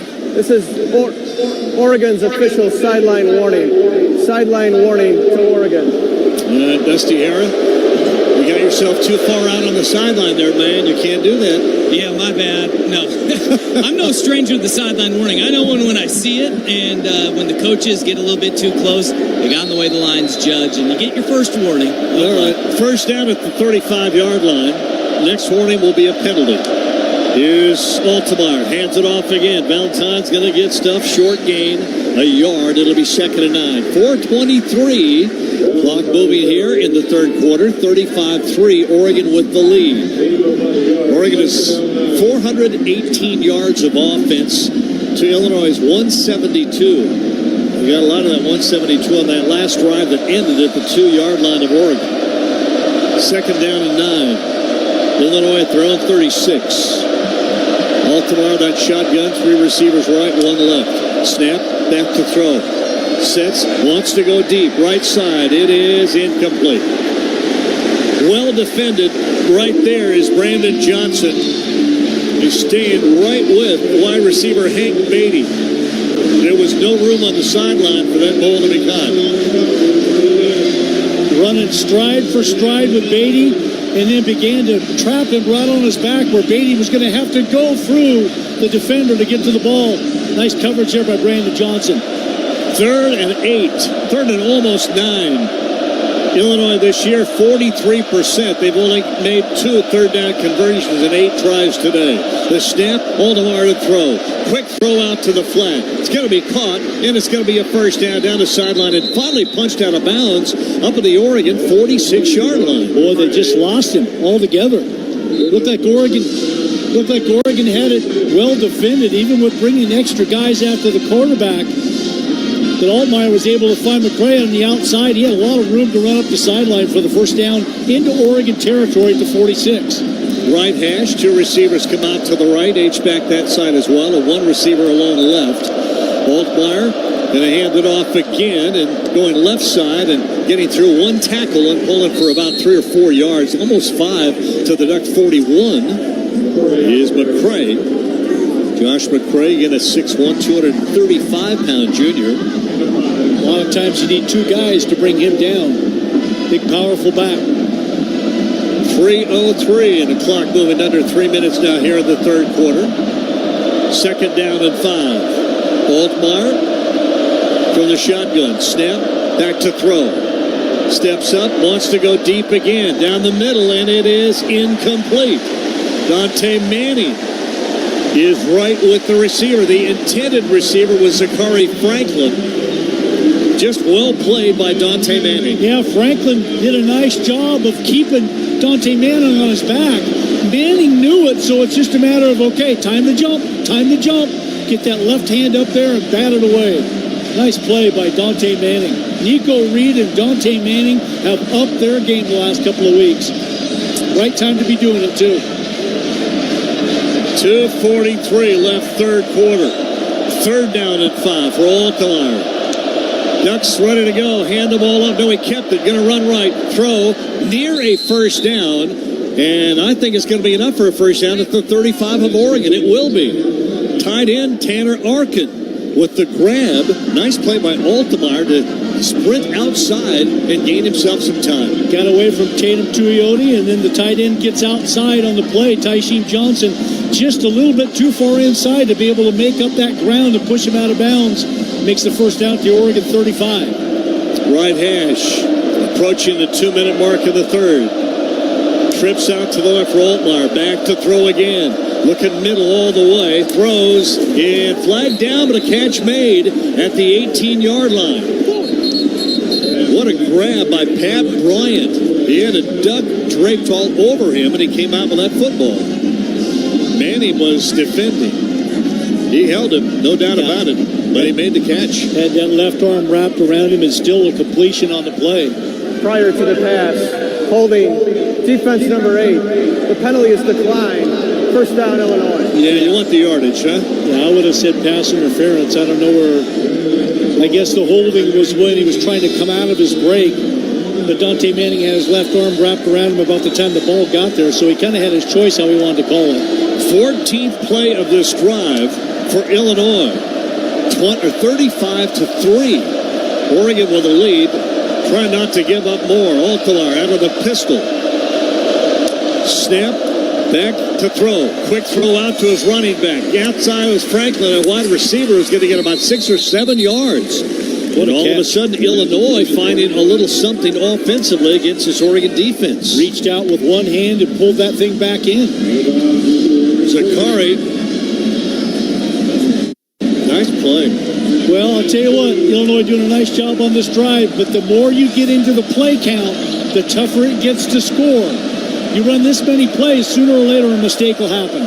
1:29 remaining in the third quarter, 35-3. Snap. Handed off. Valentine up the middle, stumbles to the 5-yard line. They'll give it to him at the 4. Got through a quick middle opening and then just lost his footing as he got tripped up and fell forward for the yardage.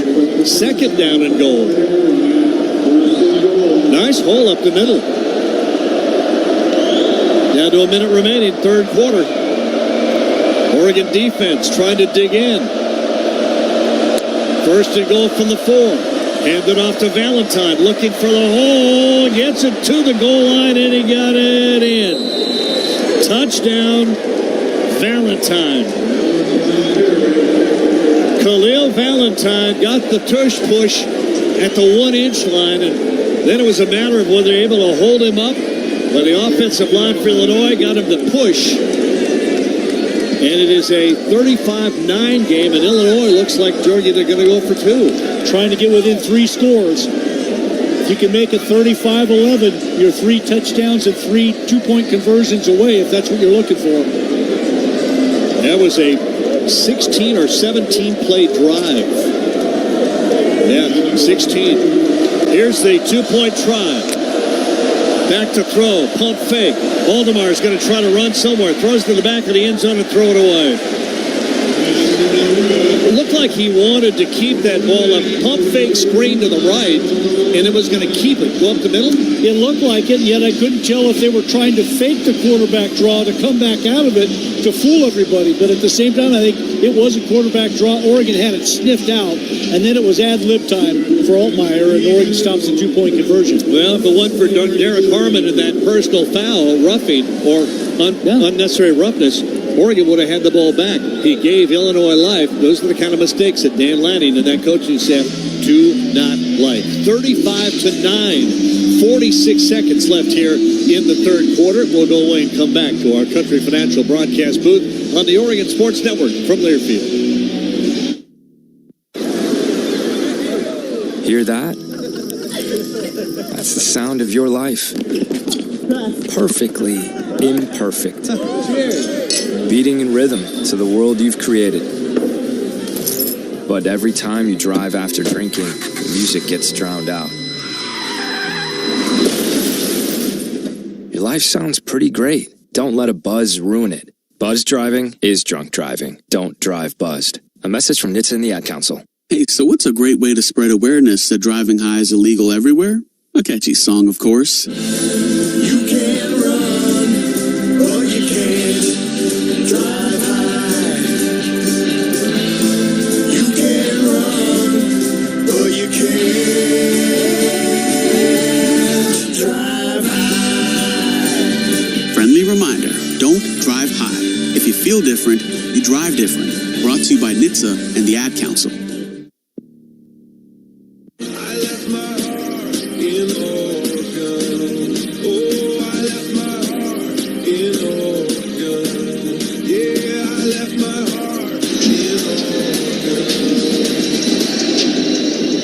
Welcome back to Autzen Stadium. Cloud cover increasing a little bit. You can see what's coming to the west. I don't think we're going to get any moisture before this game's over. It looks like it's going to stay dry. So today's game brought to you by On Point. People are the point. Well, an impressive drive by Illinois to get a touchdown on the board. Twitter drive summary for the Fighting Illini. 16 plays, 95 yards in 6:42. Valentine, a 4-yard touchdown run and a 2-point conversion failed. It's Oregon 35, Illinois 9. 46 seconds left here in the third quarter, and a little self-inflicted wound. I'm glad Jerry brought that back up again, because third down inside their own 10-yard line, Illinois failed to get the first down, so they were going to have to punt it. Derek Harmon takes the running back and throws him on the ground after the whistle.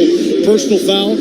Drive kept alive. A couple of third down conversions where the defense couldn't get off the field. So, self-inflicted wound. You could have got the ball back at midfield. Instead, Illinois scores a touchdown. It's 35-9. 46 seconds left here in the third quarter. Ethan Machowski kicks it off. Ball going to go high and go deep in and out of the end zone. It'll come out.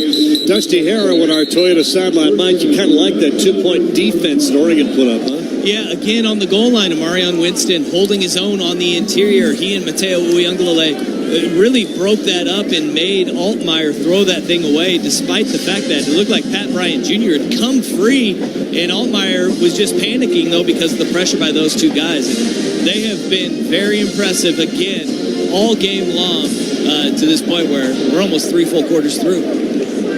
Here's first down by that pistol. And two backs in the backfield, one of them a tight end. They're going to hand that ball off, and Woodington's going to kind of find some running room to the right and go all the way across the 30 to the 33-yard line. A pickup of 8, second down and 2. He was very patient on that run. He was. Didn't look like there was much there, and then it just kept moving forward, and then he popped out the backside of it. Not sure. I guess Oregon might run a play here, but they don't have to. Trayshawn Holden goes way out to the right. 2 receivers come left. Empty backfield now for Gabriel. Now we'll look at the sideline, and they might just let this clock run down to the end of the third quarter. 10 seconds on the game, 11 on the play. It's very, very close. Gabriel with 6 seconds left, just going to watch it count down. They're not going to run a play. It's going to go to the end of the third. And what we've been waiting for.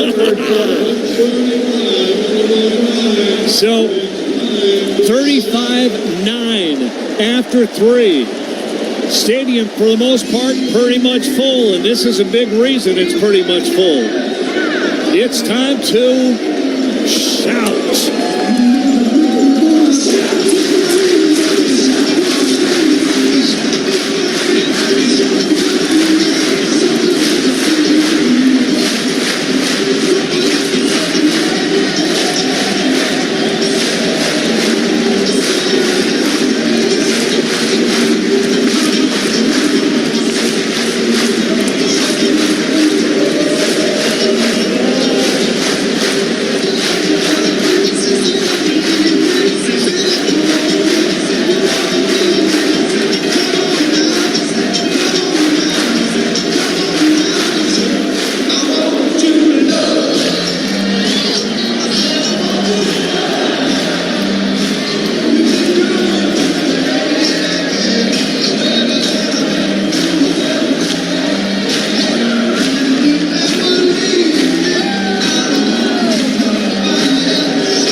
Special.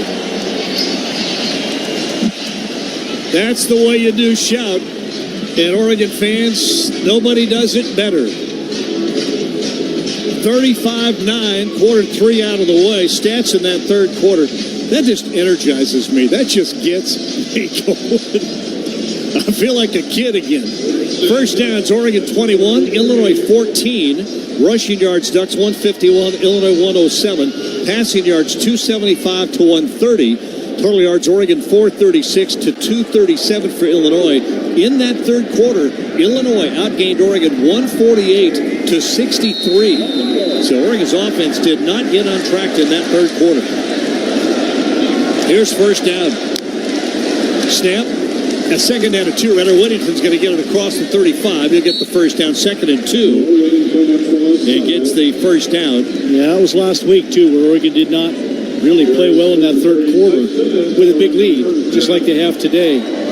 And that play right there just seemed really slow developing. You got the first down, you moved the chains, but that ball that Dylan Gabriel holds out there on that play just seemed like it was there for 3 seconds before they were able to take that handoff.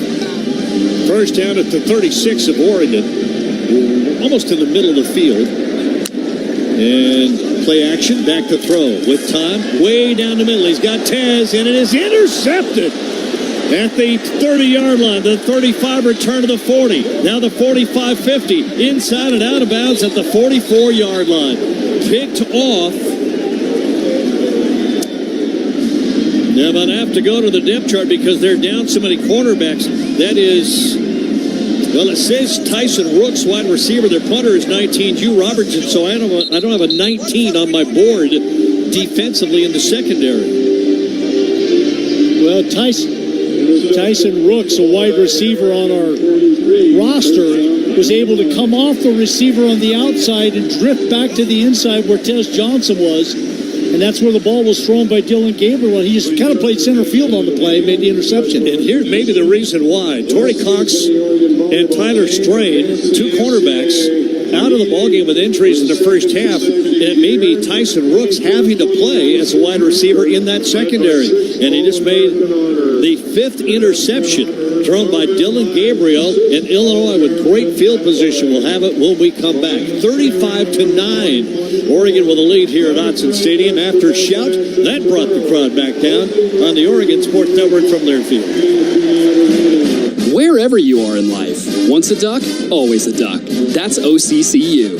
Since 1956, OCCU has helped the University of Oregon community take flight financially, like our remarkable checking and duck debit card that give Duck fans more for the things they care about, more for the game, more for gear, more for a bright future. Earn interest, show your Duck devotion, and start earning more today. Learn more at myoccu.org/getduckdebit. A chip is just a chip without hell of a good dip. If you're looking for a never-miss flavor that you'll never stop craving for game day, French onion is your guy. Real deal ingredients, ridiculously smooth and creamy texture, and off-the-charts crave-worthy flavor that makes any dip, dunk, or bite come alive. It's hell of a creamy, hell of a delicious, hell of a good dip. Official sponsor of the Hell of a Good Tailgate Tour.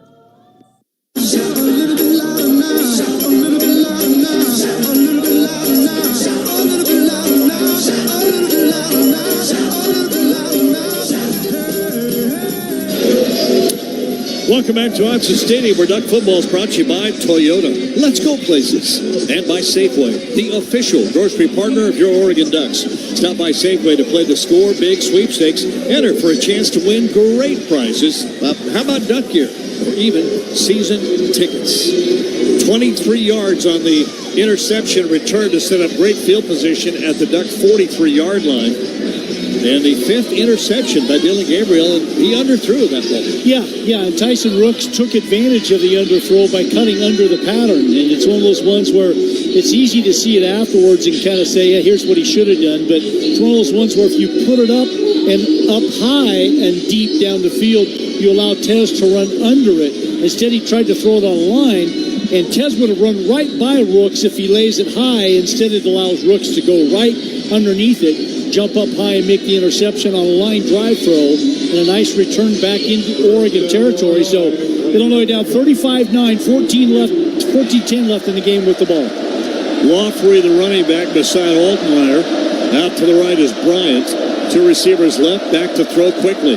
Rolling to his right now, Altmaier going to go downfield, and it is incomplete. And we're going to get a flag, two flags, and we may have a targeting call. On the field, Pat Bryant is staying down. He got hit pretty hard, but I don't know if he got hit by a helmet or just hit as the ball got there. It's either targeting or unnecessary roughness.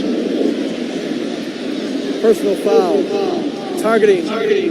Defense number 0. 15-yard penalty. Watching the replay, I just did not see it. Well, he spins. He gets hit first and spun into Tyson Johnson. So right now you're coming in. How do you react and move your helmet out of the way so it's not a helmet to helmet? I mean, no, there's no launch. Right. It's just not. Dusty Harrod down to the sideline. You're looking at it. You're closer to it than we are. It just didn't look like a launch, an intentional. It's a hard way to call. Look, the hard part is it happens so fast, right? And when Bryant gets spun around like that, Tyson Johnson is trying to position himself to where if Bryant gets out of that, he can make a play on the ball and make a play on the receiver. A hard hit should not be targeting. Targeting should be when you go helmet to helmet or when you launch. Tyson put his shoulder forward, and Bryant's helmet went into his. By the letter of the law, he went helmet to helmet. This will probably be upheld as targeting, but he tried to give him his shoulder. Yeah.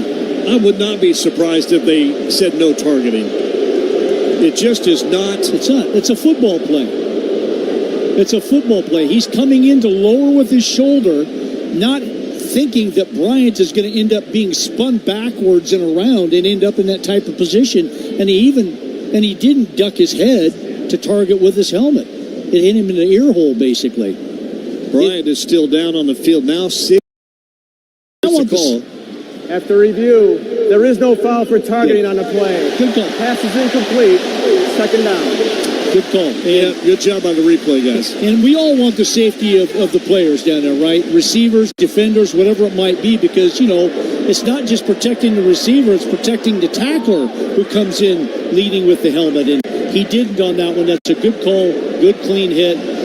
His the receiver's okay. Yeah, that was a hard hit. I mean, there was no doubt about it. That was a collision. And the good news is to see Bryant walking off. Pat Bryant is walking off. A little wobbly, but he is coming off with a little help. But walking off, and that's good to see. It was just a collision. Tysheem got there second after Manning had spun him around, and there was just a collision. So it comes back to second down and 10 at the Duck 43 for Altamar in Illinois. Second down and 10. Gonna go back and roll right, look back left. Nobody open. Now we'll throw the ball down out of bounds. Try to get a little, maybe a outlet pass to his tight end, Tanner Arkin. But there was nobody open. Yeah, he wanted to actually throw back on the play action fake with the motion man on that particular play on a wheel route. And that's Lafrey. They wanted to hit him on that wheel route down the sideline, but Oregon wasn't fooled. Ball goes incomplete. Just looking at Pat Bryant on the sideline for Illinois. He got his bell rung pretty good. Hope he's okay. Third down and 10 at the Duck 43. Empty backfield. Back to throw Altmaier. Right away throws. Catch made, and it'll be a first down at the 32-yard line. Zachary Franklin. Second leading receiver on this ball club, and he's a good receiver. They got it honored. Yeah, lots of room. Tysheem Johnson given a lot of cushion there. Not enough tight coverage to be able to make that play. First down to the 32 of Oregon. Handed off again up the middle. Tripped up at about the 32, but going inside the 30 is Lafrey. And it will be a pickup of about 3. Second down and 7. Well, that third down throw, I thought when they brought Lafrey up to block really tight at the line of scrimmage, I thought he got away with a hold on that play. But instead, they were able to make that first down. Big cushion, nice throw. Second and 7 at the Duck 29-yard line. Motion man, play action to throw. Pressured, hit, down. Betcher got a hand on him and would not let him go. Bryce Betcher, sack. His first sack, I believe, of the year for Betcher. Jamar Caldwell was right there to help out, clean up, but it was Betcher who got the sack. It's the speed of Betcher on the outside. He's able to be blocked, but as he begins to come outside in, just that speed and athleticism, he grabs Altmaier by the shoulder pad and ends up yanking him down. So third down and 12 back at the Oregon 34-yard line. Trips right for Altmaier. From the shotgun, straight drop to throw. Looks right, throws it. It is knocked away, incomplete. Tried to get it to Franklin again. And Nico was right there and just threw the hands up and swatted that ball from behind. Incomplete, fourth down. And I think with Franklin, he was just trying to get some of the yardage back to bring up a fourth and short, because it would have been short of the first down. It would have probably brought up a 4th and 4 or so. But instead, now it's still 4th and long. And if Oregon can make a stop here, get the defense off the field. So fourth down and 12 at the Oregon 34. Altmaier in Illinois will go for it. Altmaier steps back, pressure, runs to his right, still looking, still running, now throws, incomplete. Incomplete on the sideline. Oregon is held on fourth down and will get the ball back on downs. Pressure. That time was the difference And Altmaier not having time to find who he wanted. He had to scramble away, and that really takes away your options as far as the receivers go. Boy, what an athlete Demarion Winston is. Lined up as a defensive lineman, and then on the snap of the ball, he backed off and became the spy, falling wherever Altmaier goes, and that's who chased him out of bounds to cause the incomplete pass. Very smart defense for Oregon. 12:09 remaining, fourth quarter. Still 35-9. Ducks will get the ball back. We're back in our Country Financial broadcast studio. The Ducks hitting the ball back on the Oregon Sports Network from Learfield. Are you prepared for an emergency or disaster? Because it's not a matter of if, but when. Don't find yourself saying, when the storm rolls in, my time to find a pet-friendly evacuation center will have run out. The scorching heat wave will leave me powerless to cool my insulin. I'll face a hurricane without meds. Now that's a tough pill to swallow. Let's prepare so we all have a better story to tell. Get started at ready.gov/older adults. Brought to you by FEMA and the Ad Council. This is your captain. We are going to be experiencing some slight turbulence. Please fasten your... Oh, hold on. Just got a video of my cat. Imagine the pilot of an airplane was as confident as you are texting and driving. Seems kind of crazy when you put it like that. Visit StopTextStopWrecks.org. A message brought to you by the National Highway Traffic Safety Administration, Project Yellow Light, and the Ad Council.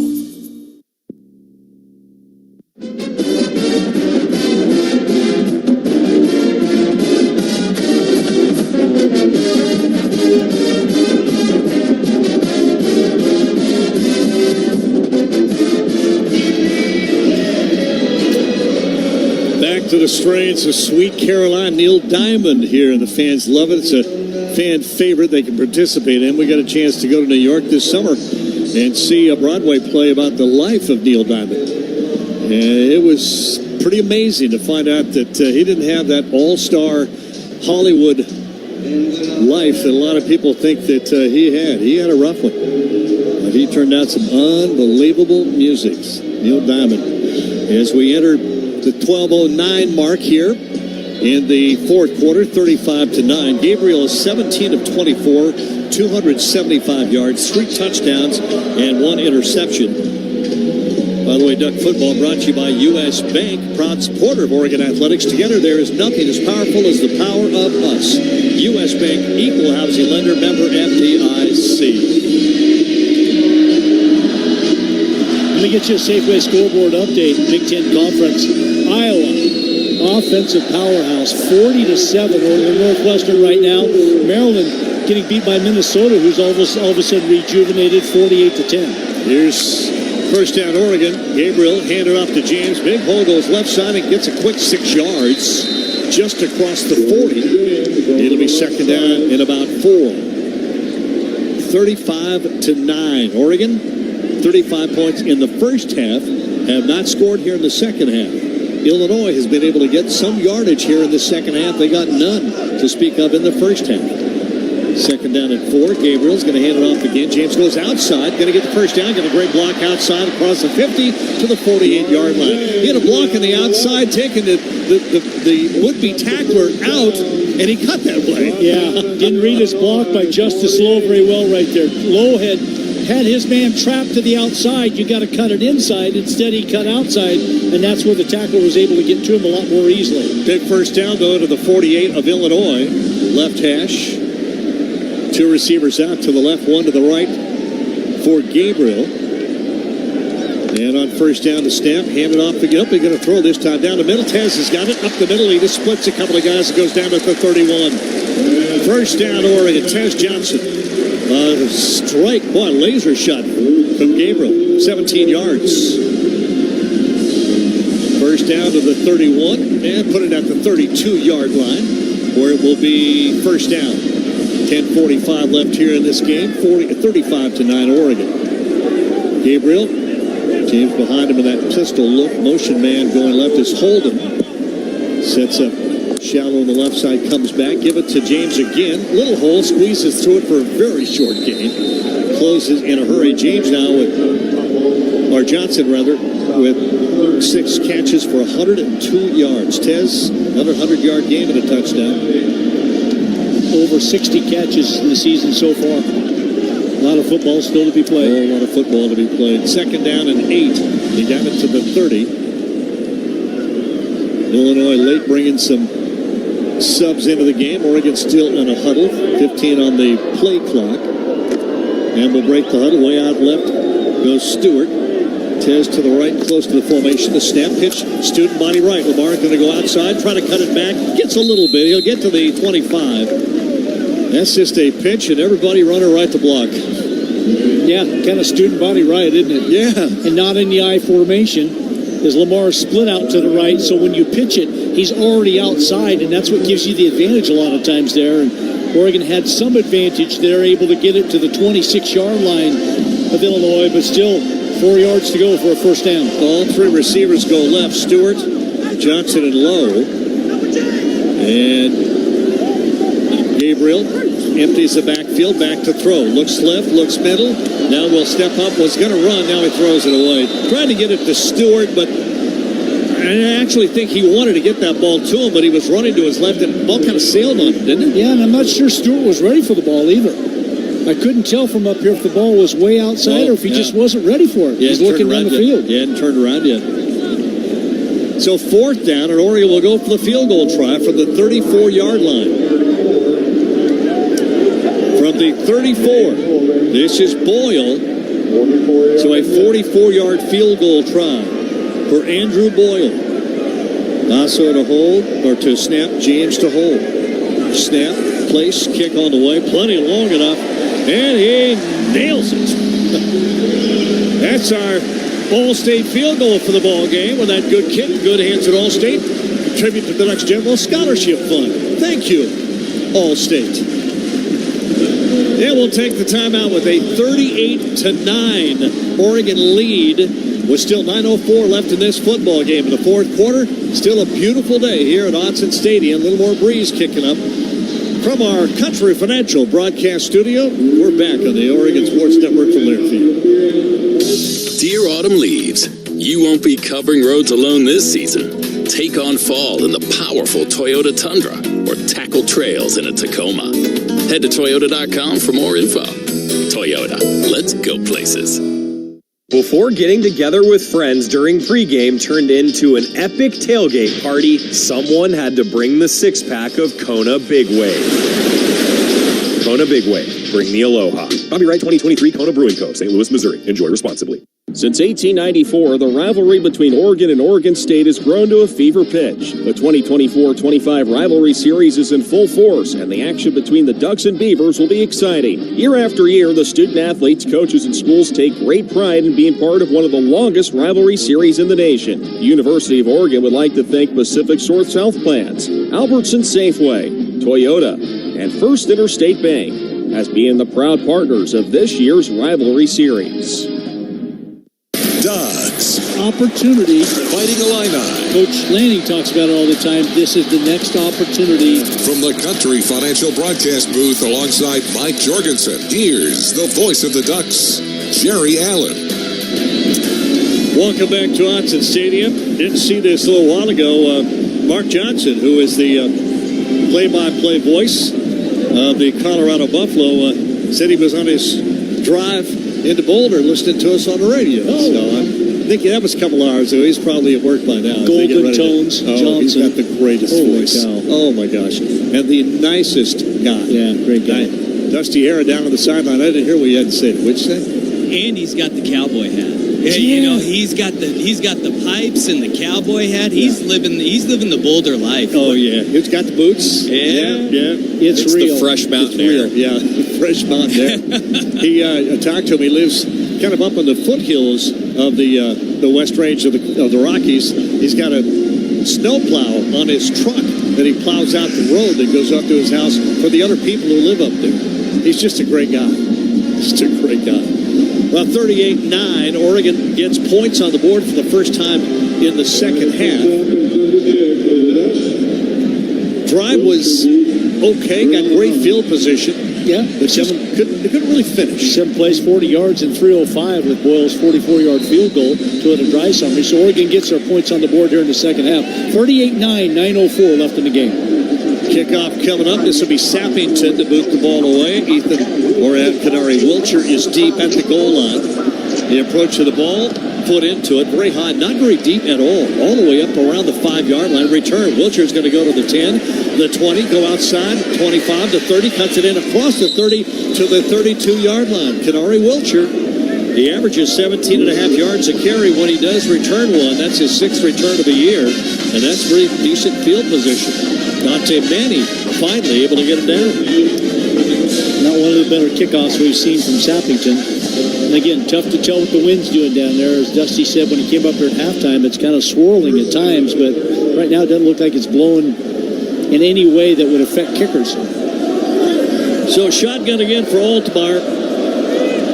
One receiver each way, and then 2 H-backs, almost slot men. One clears to the left, and he'll go back to throw. Wants a quick throw, but not there. Now going to have to scramble. Throws it out to his relief man. That's the running back, and that's going to be a pickup of the ball. Loss of 5. Wow. That closed up in a hurry. Zachary Franklin with the catch. More of a relief valve. He's a wide receiver, too, and Well, he was trying to jump over Dalen Austin, it looked like, and I couldn't figure out what he was trying to jump for. There was no reason to jump, and it was late. Loss of 4, 2nd and 14, back to throw. Altmaier wants to go deep, way down the right side. It is intercepted. Reached up and picked it out of the air. All the way back to the 41-yard line of Illinois. Lalea with the interception, and that one, he looked like a wide receiver going up and getting that football, Jordy. He did, and not only when he picked that ball off, he begins running back up the field, and he looks behind him to make sure the receiver's not there, but he forgot there's a guy right in front of him that was going to tackle him. But great position on the play, goes up like a wide receiver. Nice pick by Lalea. Yeah, Sione Lalea just reached up and snatched that ball there. Dusty Harry down below might have been closer to you than us, huh? And what a play by Sione. And look, this is the guys who've not gotten a lot of run making big plays again. Last week it was Cam Alexander to seal the shutout. This one, Joey talked with Chris Hampton, and he asked him, who are some of the next guys we may be seeing? And Sione was one of the guys that he mentioned, because the work doesn't stop. When you're going up against this first-team offense every day in practice, you sharpen your sword every single day, and you're seeing the benefits pay off. Let's get to break. 12-yard return on the interception. 38-9. Oregon with the ball right back with great field position at the Illinois 43 here on the Oregon Sports Network from Learfield. It's been so long. How have you been? Hello, I'm doing well. Dave, why are you talking that way? Please say 1 for a compliment or 2 for a question. Yeah, this is weird. I think I'm going to go. Talking with an automated phone tree can feel pretty ridiculous. That's why when you call Pacific Source Health Plans, you'll get a real person to answer all your important questions. Pacific Source Health Plans? This is a real person. How can I help you? Human service, not automated phone trees. Find a plan at PacificSourceMembersFirst.com. BECU. You've heard the name, seen the letters. But what does BECU stand for? Simply put, not-for-profit BECU stands for people. For charting your own path. For choosing what's right for members instead of what's profitable for someone else. Because they are the reason our credit union exists.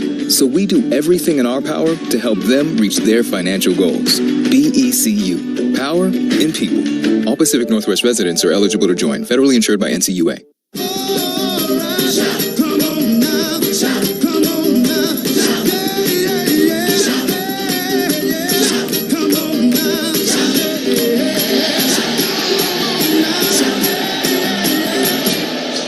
$38-9, Oregon the lead. Back in our Country Financial broadcast booth.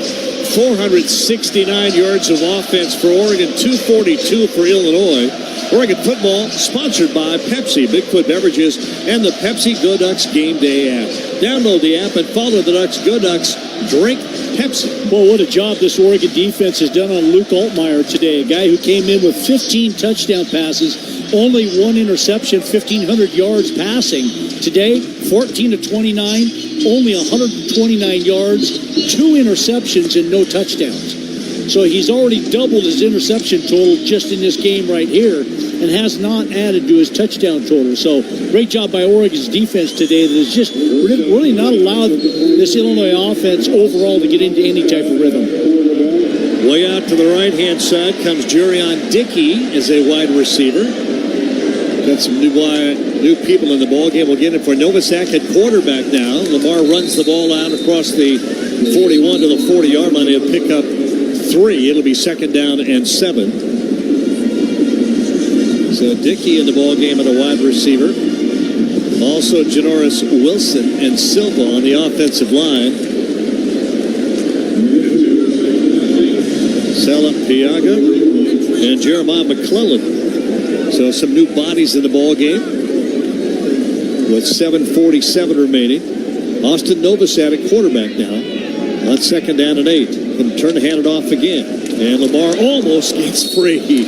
One leg tackle tripped him up, but didn't bring him down. But the tackle was enough, or the tripping was enough to get him to lose balance and fall forward at the 39. Yeah, Kareem, number 2, came in and made the last couple of tackles. And on that one right there, if somehow, some way Lamar could break it, there's nobody left, it seems like, on that left side. Way out to the right will come Jurion Dickey. Inside of him, I think, is Holden. And 2 receivers out to the left-hand side. One of those, McClellan. On 3rd down and 6, handed off. Again, Lamar's going to get stuck in the backfield and get free for a couple, but not enough. And it'll be 4th down and 3 from the 36-yard line. Yeah, I don't think you punt it here unless you're all of a sudden wanting to test your kicker again for a 53-yarder and give him some long field goal work. But at 38-9, no reason to do that. 6:43 and counting left in the game. Sally of target, McClellan. Go way out to the left. Lamar out there with him. 2 receivers to the right, empty backfield on 4th down and 3. Now Lamar comes back to the formation and sets up to the right. Now goes back to the left. Back to throw. Enough time to throw. Dumps it out. It's caught, but it'll be short of the 1st down to Holden. Good defense that time by Illinois. Just did not let anybody get free. And Oregon will turn it over on downs at 6:18 remaining in this 4th quarter. Yeah, ball thrown behind, so it didn't give Trayshawn Holden a chance to really get up the field. And it looked like Holden maybe had run that pattern a little bit shallow, short of the 1st down, so then when he caught that ball, there was no chance of getting that 1st down marker. Dusty, sounded like you saw somebody in front of you that might have run a little free down there. Yeah, Jaden Lamar on the wheel route. He got free, came right up the sideline, and there was smooth sailing, but Austin Novosad not looking for the home run. He was looking for the 1st down on that one, just a little short. So 1st down on the turnover on downs, back to Illinois at the Illinois 35. Right hash, snap, hand it off, and Loffrey's going to go left after cutting outside, gets across the 40. Nice 1st down run of about 6 or 7 yards for Aiden Loffrey. Barry Mixon on the stop for Oregon with 6:02 remaining. Trips out right for Luke Altmaier. The quarterback wants to kind of hurry up a little bit now. Snap, back to throw. Looks right, throws right. Got a man out there, catch for the 1st down, and then pulled down at the 48-yard line is Collins Dixon. Dixon gets the 1st down. Now Woodyard on the stop for Oregon. 38-9, Oregon with the lead, and in a hurry, Illinois with a snap again, handed off this time up the middle. There's a big hole inside of the Duck 45-yard line. It's a pickup of 8 yards on 1st down. And Illinois, a little bit of a hurry-up offense now with 5:21 remaining. Go empty backfield. Nope, they're going to put Franklin, a wide receiver, in the backfield with him. 2 receivers each way. And the snap, back to throw. Sets, looks down the middle, throws, it's caught. Big tight end, I believe, down at the 31-yard line. No, that's Collins Dixon. That's a wide receiver. Give him the 30-yard line. That's another 1st down. And Illinois taking the ball right down the field against this Oregon defense now. A lot of new bodies in that ball game for Oregon. Here's the snap, back to throw again. Sets up, looks, pressured, nowhere to go. Now we'll run. Try to get away. Now we'll throw. Coming back for the ball, making the grab and out of bounds at the 17-yard line is Hank Beatty. Just too much time. Did a great job, Altmaier did, of bailing out to the right, allowing some extra time for his receiver to come back. Dalen Austin trying to cover, but it's tough to cover for 6 or 7 seconds back there. Teone Gray was trying to chase, but had no chance. 1st down at the 18-yard line. Three receivers go left. Baltimore back to throw. Pressured, swings a little pass incomplete. Just kind of underarmed that one into the ground. Yeah, Laulea was coming right at him on the corner blitz, so he had to dump that one quick, and he sidearmed it into the ground. Just take the play, make it incomplete, go to the next one is what he did there. Connor Soley also in the ballgame for Oregon. Lot of new bodies trying to keep Illinois from getting into the end zone again with 4:15 remaining. Second down and 10 from the Oregon 18-yard line. Right hash. Two receivers out to the left. And the snap. Baltimore back to throw. Time down the middle going to the end zone. It is knocked away. Laulea reached up with a hand and just tipped the ball. And I'll tell you what, Colin Dixon almost made a great catch on the ball anyway. Off that deflection he did, Laulea was able to just get his fingertips on the ball, which delays the distance that the receiver has to run. He's so concentrated on getting his feet down, he doesn't concentrate on catching the ball, and it goes incomplete. Brings up third down and 10 from the Oregon 18-yard line. Great play. Reach up and tip that ball. Third down and 10 from the Oregon 18. Baltimore with a snap back to throw. Time, lots of time. Now we'll step up and run. Going to get inside the 15, way short of the first down. It'll be fourth down and about 7. And Illinois doesn't want a field goal. No reason to kick for 3. So fourth down and let's say 6. He got fourth down and 6 from the Oregon 14-yard line. 4th and 6. Baltimore ready. Snap and back to throw. Looks left, looks middle, pressured, hit, throws the ball incomplete. He got knocked down by Amari Washington. Pushed him down. Didn't tackle him, pushed him down. Baltimore got rid of the ball, so it'll be an incompletion, not a sack. But it was fourth down, and Oregon will get the ball back. And Oregon's defense has done the job. I wonder what the coaches will say to Amari Washington on that play. You know, he didn't tackle him. He just came in and just shoved him down. And when he gave him the shove, Baltimore was falling down, going backwards, had no chance of putting anything on that ball. But it's the pressure right there by Washington did it. Great effort. Oregon's defense bent a little bit there, but they did not break. Yeah, like last week against Purdue, right? Oh, exactly. Same thing. Ended that drive last week in an interception, a great defensive play. So, Oregon's offensive line, a bunch of new bodies. Novosad's going to hand the ball up the middle, getting free for a moment outside of the 20. Still on his feet, 30. Get a big run out of bounds at the 37-yard line. How about Tawan Riggs showing some speed? Started to go off tackle and then realized that there was no room there, so he cut it out. He had to break a tackle, too, at the line of scrimmage to get outside. Nice run by Riggs. First down run to the 38-yard line. 3:09 remaining here. A great block downfield. Give credit where credit is due. That was Holden who gave him the block. 23 yards on the run by Tawan Riggs. First down at the 38. Oregon, they're on 38. Hand it off again. Riggs is going to cut it up, and somebody's helmet comes flying off. and he doesn't know where it is. George Silva is turning in a circle going, where's my hat? Number 71 lost his helmet on the play. That hat came off right away, too. He had spun around and went toward the Illinois sideline, and George Silva's going, okay, what's going on here? I always worry when I see a helmet going across the field as right ahead. Yeah. I wanted to say that, but I thought, I don't know. I know. It's almost Halloween, though, so you can get away with it. Yeah, you're true. You can get away with it. Second down and 4 from the 44-yard line. Novosad going to hand it off again. Riggs is going to go left. This time, not much there. In fact, he will barely get back to the line of scrimmage, and it'll bring up third down with 2:16 remaining. Today's game brought to you by On Point. People are the point. And by Ticketmaster. What's the best part of being a Duck game live? Well, see an entire stadium completely decked out in green or yellow.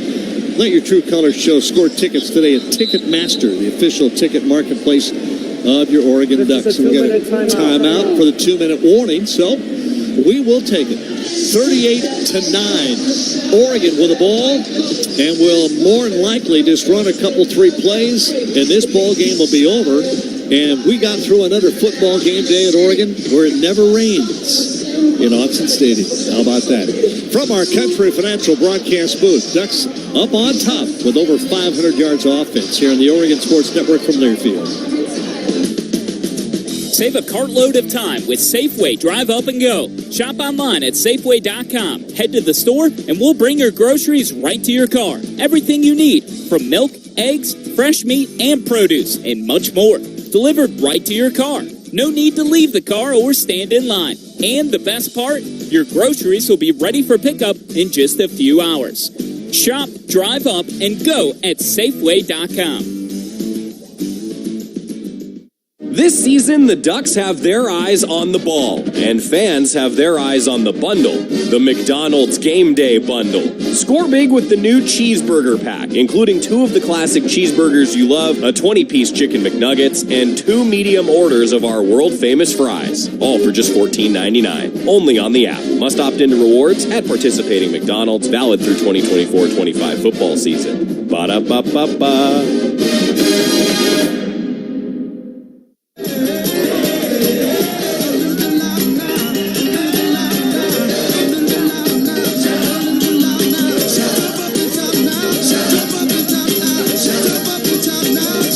38-9, having the right set of tires and wheels on your vehicle, just part of an essential safety checklist. And you know I'm talking about Les Schwab.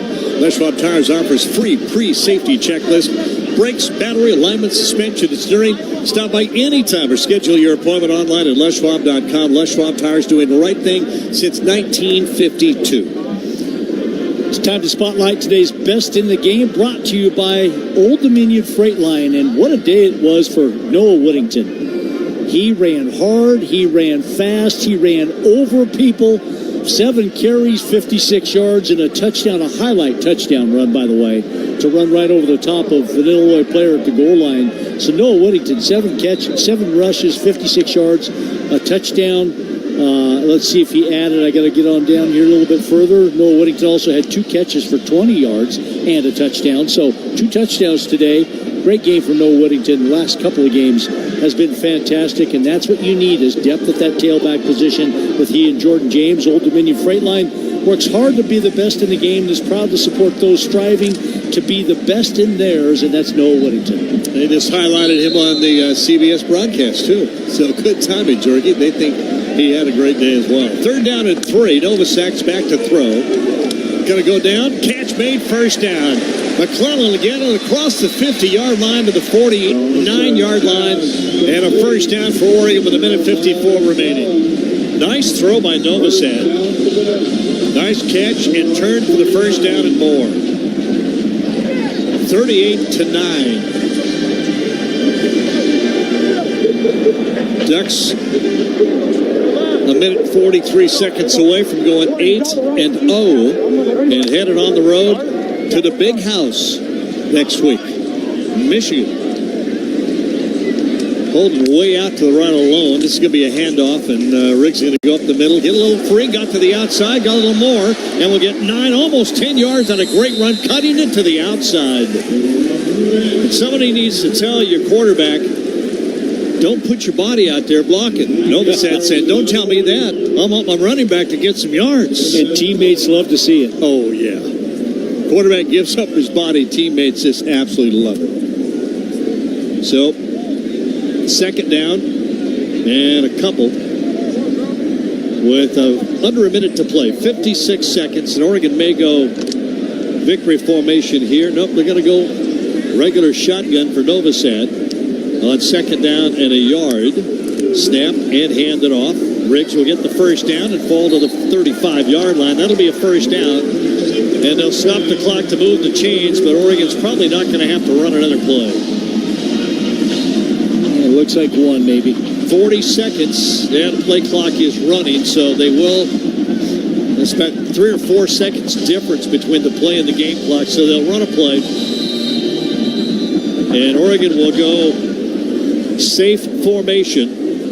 And injury down on the field for Illinois, and you just hate to see injuries occur at any point in the game, but on the last play of the ball game, Joe Barnett, the outside linebacker, is down with what appears to be maybe a leg injury, and I hope that is not severe. You hate to see an injury at any point, but when it's the last play of the ball game. There's a 10-second runoff. Please reset the game clock to 18 seconds, and the clock will start on my signal. Yeah, that's a part of the rules. If you have an injury under 2 minutes in a ball game, yeah, they're not going to run. Oregon's not going to run any more plays. Clock set at 18. Play clock went into effect. Head coach Stan Lanning comes across to meet with Coach Bielema. They shake hands, give each other a hug. Congratulations. And Oregon, 3 seconds away, now 2 and 1. And that is a final. Oregon, 38, Illinois, 9. Oregon put together a convincing win. They did basically all of it in the first half and then just played through the second half, controlled the ball game, gave up a little, Jorgie. Illinois got a little something in the second half, but Oregon kind of just owned this guy. Yeah, but they were in control all the way. Complete control of this game, but what an outstanding first half to jump out front, which I knew was going to be trouble for this Illinois team, is if another team gets a big lead on them or lead on them, they're not an explosive offense, not an explosive team. And that was kind of the death of Illinois by the end of the first quarter, frankly. Illinois averaging 29.5 a game. They get 9 here. Dusty Hare, I don't know if you're still down on the field. Interesting 2 halves of football for Oregon. You got to love that first half. It was near perfection. And the second half just kind of workmanlike, getting through the moment. Yeah, and we've talked a lot about kind of that attitude and that workmanlike approach that the Ducks have had all season long, and it's almost like the correcting one thing and then moving on to the next. After what it was last week, you start strong, but how was that second quarter going to be? It rolled over to the second quarter in this game. Now it's, all right, what about that third quarter lull? And we'll see if they can rectify when they head down to Michigan, but it's almost at every turn we've seen this